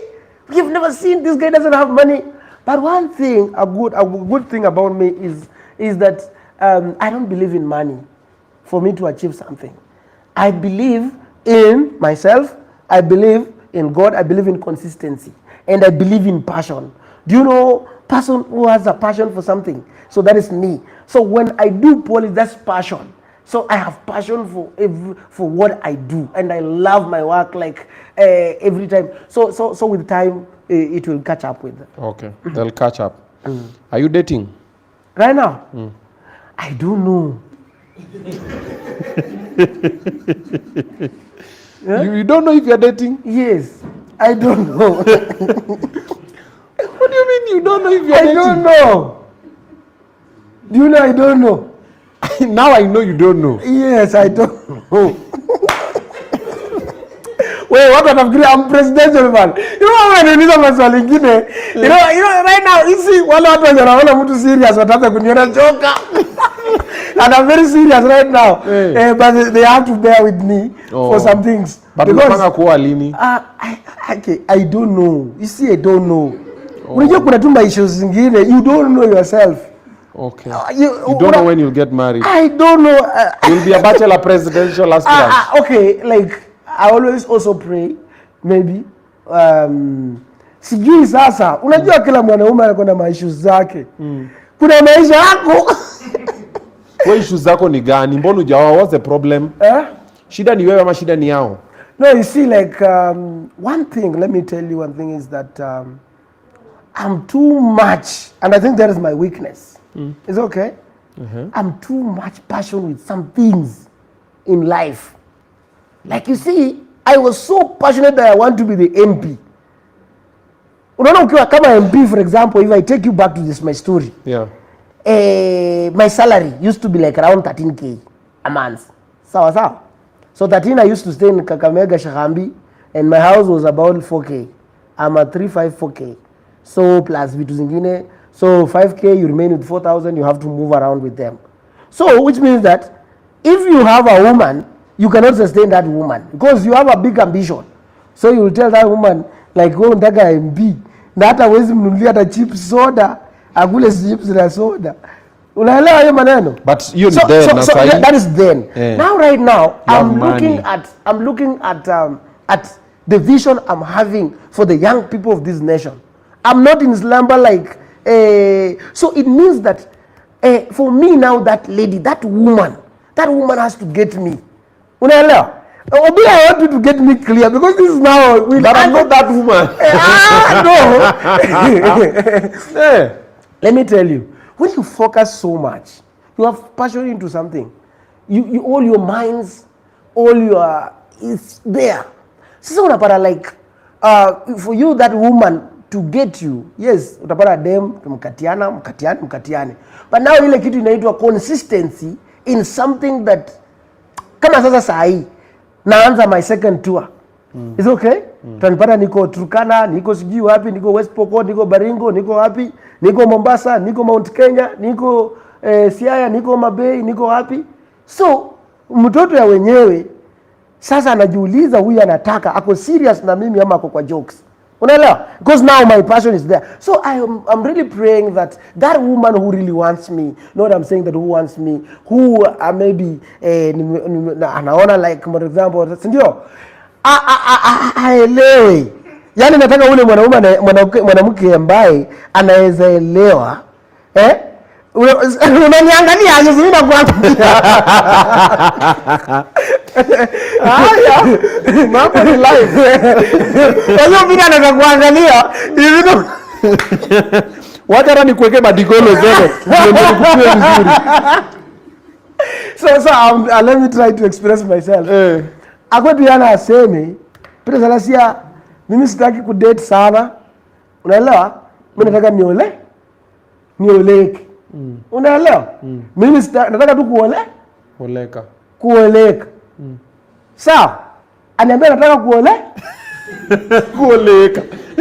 Sasa akiniambia nataka kuoleka, si ndio? Nasema hakuna mambo ya kudate for long. Hiyo ni how long? Unataka kumdate for 1 week alafu moe? Mambo ya kudate for long mimi siwezani. So unataka kumdate for how long? So to date yale as shortest time as possible. 1 month? 1 month? 1 day? No, hata hapo sio. Wewe nasema mwezi ninataka nione akuite mwezi. Okay, whichever the name atataka kuniita. Oh, sorry, kuna msichana mwingine alikuwa anaita mwezi, ni sawa, pole. So aniambie anataka kuoleka. Si ndio? Na make process ikuwe faster. Kwa sababu nitasahau. Kwa sababu responsibility ambazo niko sasa hivi vijana, I'm thinking about agenda, niko na agenda ya vijana ambao hawana kazi, vijana milioni ngapi? Milioni 3 ambao wako hapa sasa hivi, ambao wanasumbua William Ruto sasa hivi. Ambao hata akileta hata ule mwingine anasema ati huyo hataezana, watarudi bado kwa street. So hiyo ni responsibility, niko na mzigo mkubwa sana. Niko na mzigo mkubwa. Sasa inataka nikuwe na mimi nilikuwa nafikiria kama naweza pata wasichana wawili. Ili ya kwamba mmoja akae hapa Nairobi, mwingine akae kule nyumbani. Unaelewa? Akae nyumbani akifanya? Si nyumbani huko niko na ng'ombe, angalie ng'ombe. So unataka mchungaji? Si mchungaji, ng'ombe si mchungaji yako huko nyumbani. Unaelewa? But mbona nakaa huko si bado mnataka mchungaji akue huko? Yani nikienda huko ako. Na mbona usiende naye? You do know you can still go with your wife, right? Wife, yani niende na wife nyumbani. Yaani unajua mimi nataka wife akae huko. Na huyu hapa? Wa hapa akae hapa. Mbona tu siku ni mmoja uko naye hapa, ukienda home unaenda naye home? Mimi nataka kuwa polygamous. Usiseme tu hivyo, si ati sema tu. Na si ulipata wale twins kwa my human KE alafu kawaacha. Wewe ngoja kwanza. Unajua sasa wewe wanafanana. Utafanya story yangu ipotee. Unajua leo niko serious bad. Si tuko tu hapa kwa ndoa. Sasa hapo kidogo tuko hapo kwa ndoa. Hata Kawira na kuimba kila siku amekupenda huko TikTok. Umesikia Kawira? Unajua sasa kuna hiyo kuimba. Sasa unajua Kawera amekupenda. Wayaseme mimi nimesema saa hii nafaa tu nipate tu msichana ambaye ako serious. Si ndio Kawera? Seme Ako serious. na hakuna kusumbua. Unajua kuna wasichana wengine pia kidogo anapiga video call, uko wapi? Unafanya nini? Hebu fanya hivi, fanya venye unafanya, umekaa na nani hapo? Unaelewa? Sasa hiyo in short you don't want to be questioned.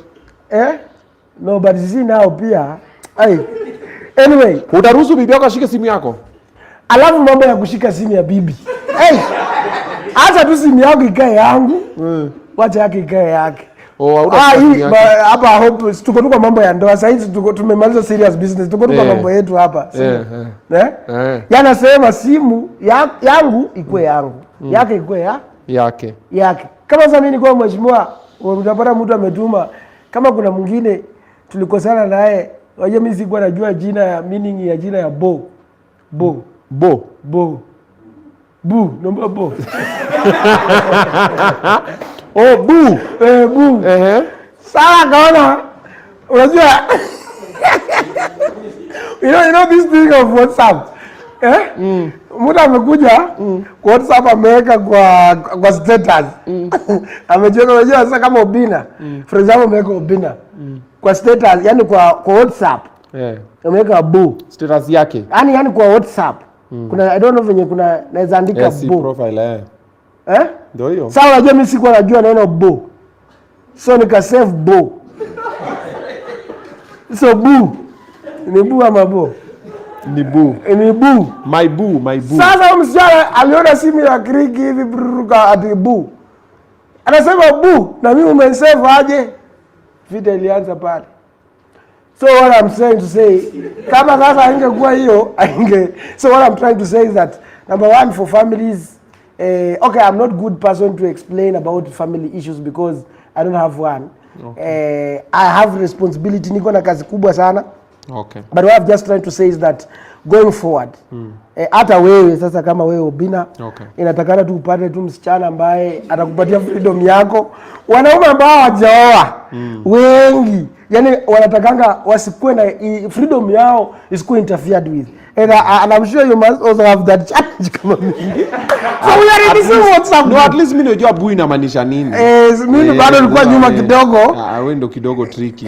Mimi kidogo. Saving watu na majina wasave oti wa mjengo. Unajua sasa. Umejua anakujenga. You see like hii ya bo, yani unajua kama kwa WhatsApp, mtu akikutumia message, kama hujasave hiyo namba, sikuna kajina kana kujanga hapo. Copy jina enda kwa M-Pesa inaleta jina yake, unasave jina. Sasa unajua kadi ileta hiyo. Mimi nika save tu hivyo. So alikuwa anapiga. But alikuwa mtu wako? Alikuwa bu. So I don't know, we were talking anyway. But you know just like but that is kuna mtoto ulipost. Cloud ama ni true? Huyo mtoto? Mtoto kana nifanana. Siwezi kataa. Ni katoto kako? Ako niliona mapua inakaa yangu. Siwezi kataa. Madhake ni nani? Madhake? Anatoka tu huko. Huko wapi? Tulipatana tu wakati wa maandamano. Wewe watu wanaandamana na wewe unaandamana kwa nini mtu? Hiyo time. Sasa si unajua after maandamano kaenda kutoa tear gas. Anyway, that's a story for another day. But sasa ni wewe mtoi wako sasa.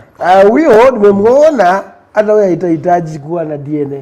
Sasa nimemwambia nywele wakuje wakate nywele. Wanyoe nywele nyumbani.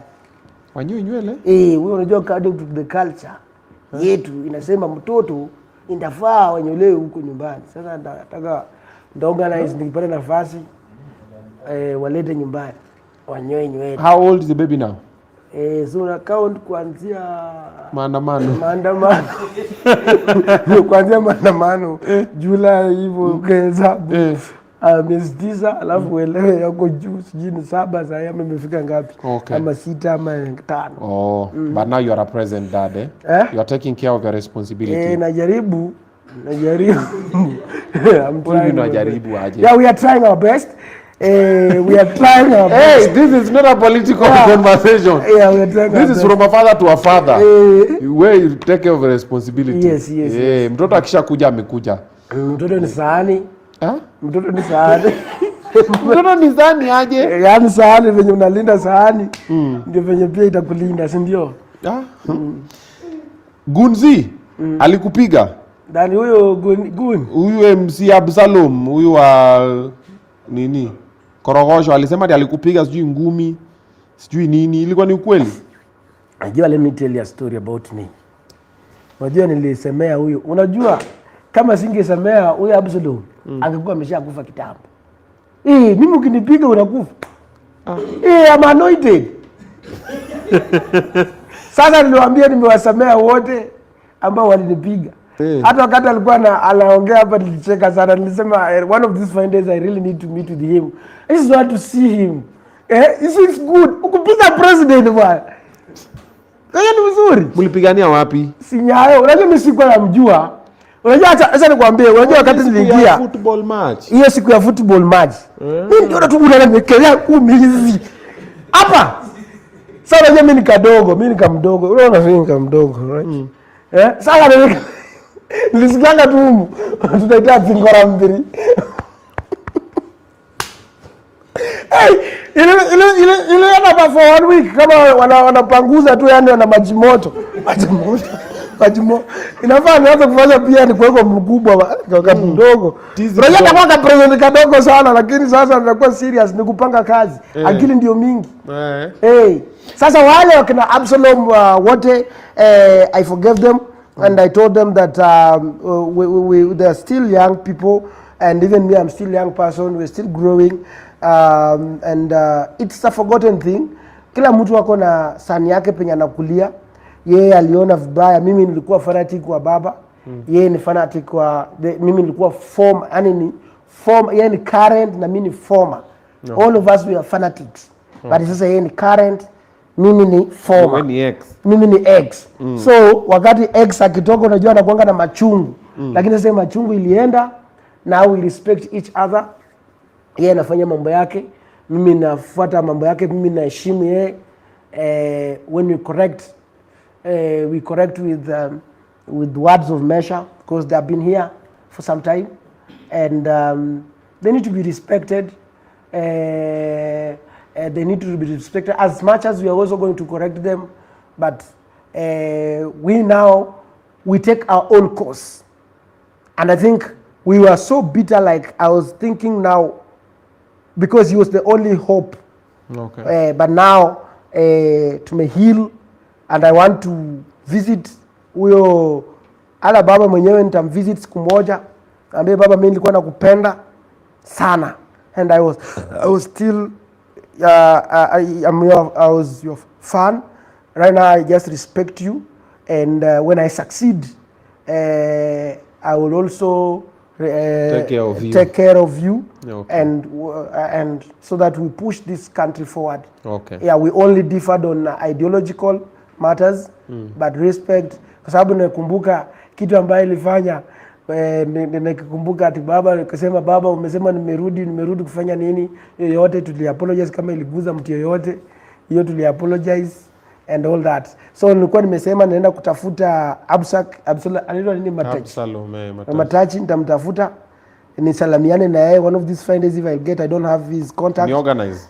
Alafu number 2 upanga. Okay. Alafu nipatane ule kijana mwingine mwenye alikuwa ananipiga, alikuwa ameandika jina hapa, sijui ni nani huyo. It's called who? Chokora mzee, sijui ni nani huyo. This guy Rose nani huyo? Chokora msafi. There are those around 5 or so guys. Alafu kuna jamaa mwingine hapo alikuwa ameweka mask. Ingine alikuwa tu ananifuata hivyo, akinipiga akinishika tu masikio akinichura wewe. So I was saying that I'm going to look for all those guys. We just have a drink together and bond together. Okay. Because hiyo yote ni ya dunia. As long as we are alive, si kuumia sana, ni kuforgive. And if you learn to forgive, you live long, you live happily, and that's why you'll connect me to Mataji. Okay. Nimsalamiane na yeye. Okay. Mwambie bro, I want to wish you the best. You have big potential. You can be a big person. Hata unaweza kuwa hata mpaka mbunge. Okay. Nimpatie baraka. Okay. Yeah. Haya. Mulisha make comments na Huda pia? Bifu yenu iliisha? Ulinigombanishanga story ya Huda.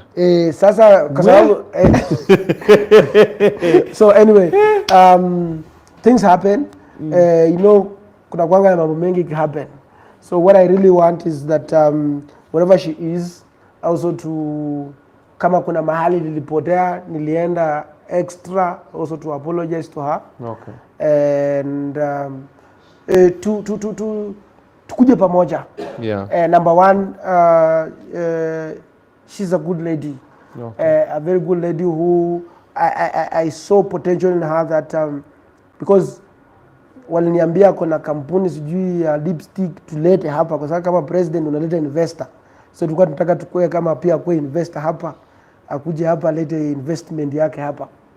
So kama ako huko tunamuuliza pia akuje hapa alete investment yake hapa, okay. Kampuni yake hapa ya lipstick, okay. Vitu kama hiyo. So if she's there, receive my apologies, okay. And come tupige cinema kampuni yako ama ya products, tuzipandishe, okay. Tuendelee mbele. Okay. As we wrap up, President was asked to go, then he asked how he should go. Do you have any idea? Yeah, it's very simple. It's very simple. You see, he has just two options, as we have just said. He can just, number one, wait to go home for his term. Okay.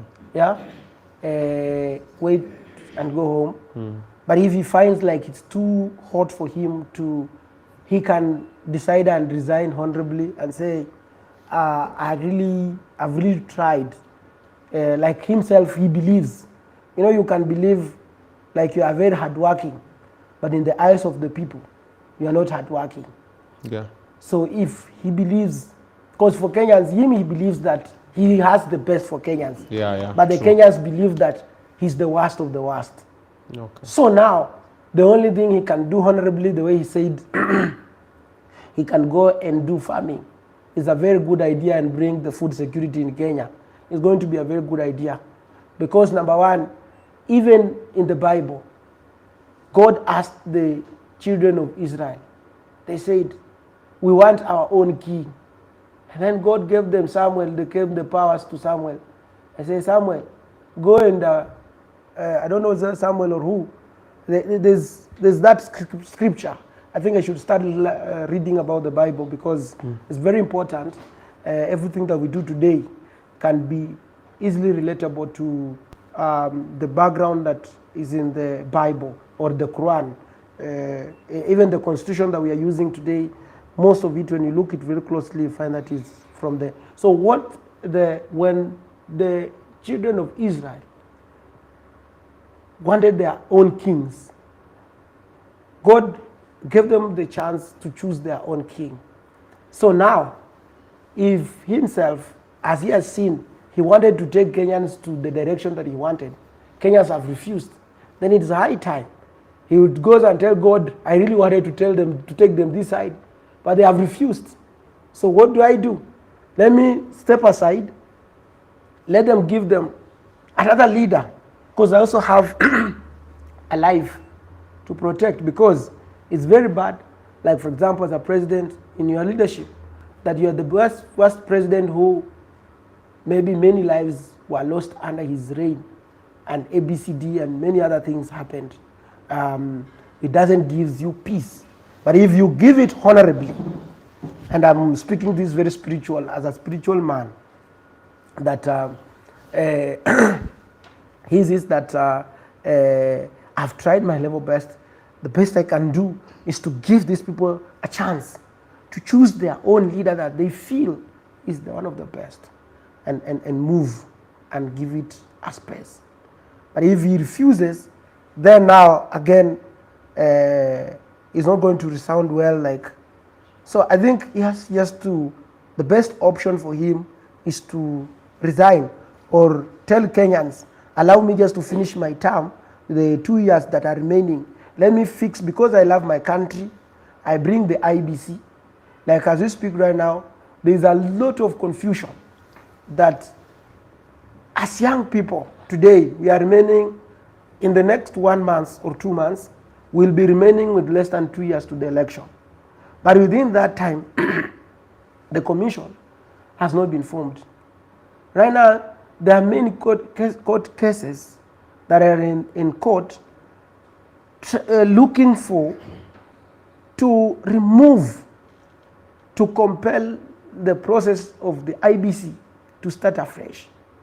That one tells you, and there were things that were done technically. Number one, bringing in the list of people who are not supposed to be there, bringing someone who had not resigned from his position or her position to be in that. So there were so many discrepancies that are happening, and maybe Kenyans are not being told. And I want to ask the CEO of IBC, what are you being paid by Kenyans, and what is your work? What is your work? Because we have IBC, you've been getting salaries all the way from the last 2 years or so, but you're not doing any work. You're getting salaries and go home.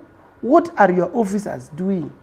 Like, for example, the officers from the sub-county, the officers of the IBC from the county level, and county, from the regionals, from up to the headquarters. You are not registering votes. What is it that is hindering you to start the process of registering people, young people? Sasa na mnatuambia ati mnangoja, you're waiting for the commissioner. What if the commissioner comes next year?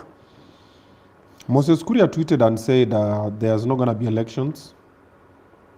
You saw Moses Kuria's tweet? When was that? A few days ago. Yeah, you see? He did. Na akasema kutakuwa na election for the next, I think, 10 years. And let me tell you. Akasema hata the boundaries have not even been in it yet. Let me tell you. And this is the anarchy. And you see, I saw someone was, I don't know, was it Farouk or who was saying that if Nani is on the ballot, we better not have an election in this country. Yeah, it was, yeah. So I think people should accept that this is a country. And the way the president says that there's no any other Kenya. First of all, who allowed all these issues, like issues that are being challenged in court in the selection of the panel, the selection of the list that was being brought, who and for what intentions, under what circumstances and intentions, and what was the goal to be achieved for all those stuff. So, and all courts that are blocking this process of whatever. So I want President, if he wants to be respected man and be loved by Kenyan and say, I want to leave this country in safe hands, I tried. Maybe, as he said, I remember telling when he was in Mumias that he was maybe the Messiah. I remember telling him, but now maybe things stand because he had a lot of promises. We don't want even to go back to the promises. You know, you have all those stuff on your side. So what he needs to do is, if he doesn't want this country to go into the military, let him have the IBC, let him put everything in order. And I want to tell the Marjuana, it's called, who is the CEO of IBC, and called Hussein somebody. I want to see, yes, I want you to start immediately the process of registering voters immediately. We don't have time, so that even when the commissioner comes next year, you will find when everything, because that's why you are the CEO, operation should be on right now. Operation should be on right now. Unless now I'm going to challenge the salary that you should return back all the salaries of you have been getting plus all the people there. Yeah. Okay. Yeah. Wow, quite a conversation. If you have enjoyed it, you've learned something, you've seen the new side of Salasya. Now this is the presidential side, is what he calls it. How about you give us a subscription? Not too much to ask. Cindy, would you subscribe? Why? kindly just subscribe, yafinya hapo, bonyeza. Very good, correct. So up next, Mbuzi Man is still around? Yeah, we are having the gentleman ule analia kama mbuzi, and then after hiyo tunakuwa na Hana Benta, tunafanya test live hapa kwenye conversation. Mr. President, asante sana for coming through. Yeah. Wacha tukuache wewe uende upange kazi namna hii. Yes, but as we wrap up, I want you to talk to your voters. Kamera ndio hii. Tupa campaign nini zako zile za mwisho. First of all, I want to take this opportunity to thank my people of Mumias East constituency for the big platform that you opened for me. The biggest platform that has really made me to be known across this country. The kind of the support that you have shown me and that has made me to shine everywhere. You are an amazing people that I really love and I really respect. And I will always there to support you and to fulfill all the promises that I gave it to you as your son. And count me as even as I walk around the country. Never think that you are alone, that I've left you. No, I'm balancing everything that I'm doing. All the works are being done. All the schools are being done. The toilets and everything that have been pending, we are going to do them. And I'm monitoring everything that's happening on the ground. Keep praying for me, and I keep praying for you. To all the Kenyans, I want to say thank you so much for the big support that you have given unto me. And I thank so much for the love that you have shown unto me when everywhere that I've been moving across in Mombasa, in Mount Kenya, in Isiolo, in Kisii, in Narok, in Eldoret, western parts of Kenya, Nakuru, here in Nairobi, and everywhere. The love that you showed me, the respect that you gave me, the ears that you gave unto me was an amazing moment for me. So I'll be coming back again, and let us continue working together. I have a big ambition for you and for this country. So let's keep working together, and I'll be visiting you for those areas that I've not visited in West Pokot, on Turkana. I'll be coming, and others. Thank you so much. Alrighty, that's the match we have for now. See you in a short while. We still have 2 more to go. We'll be back. Asante sana Mwesh.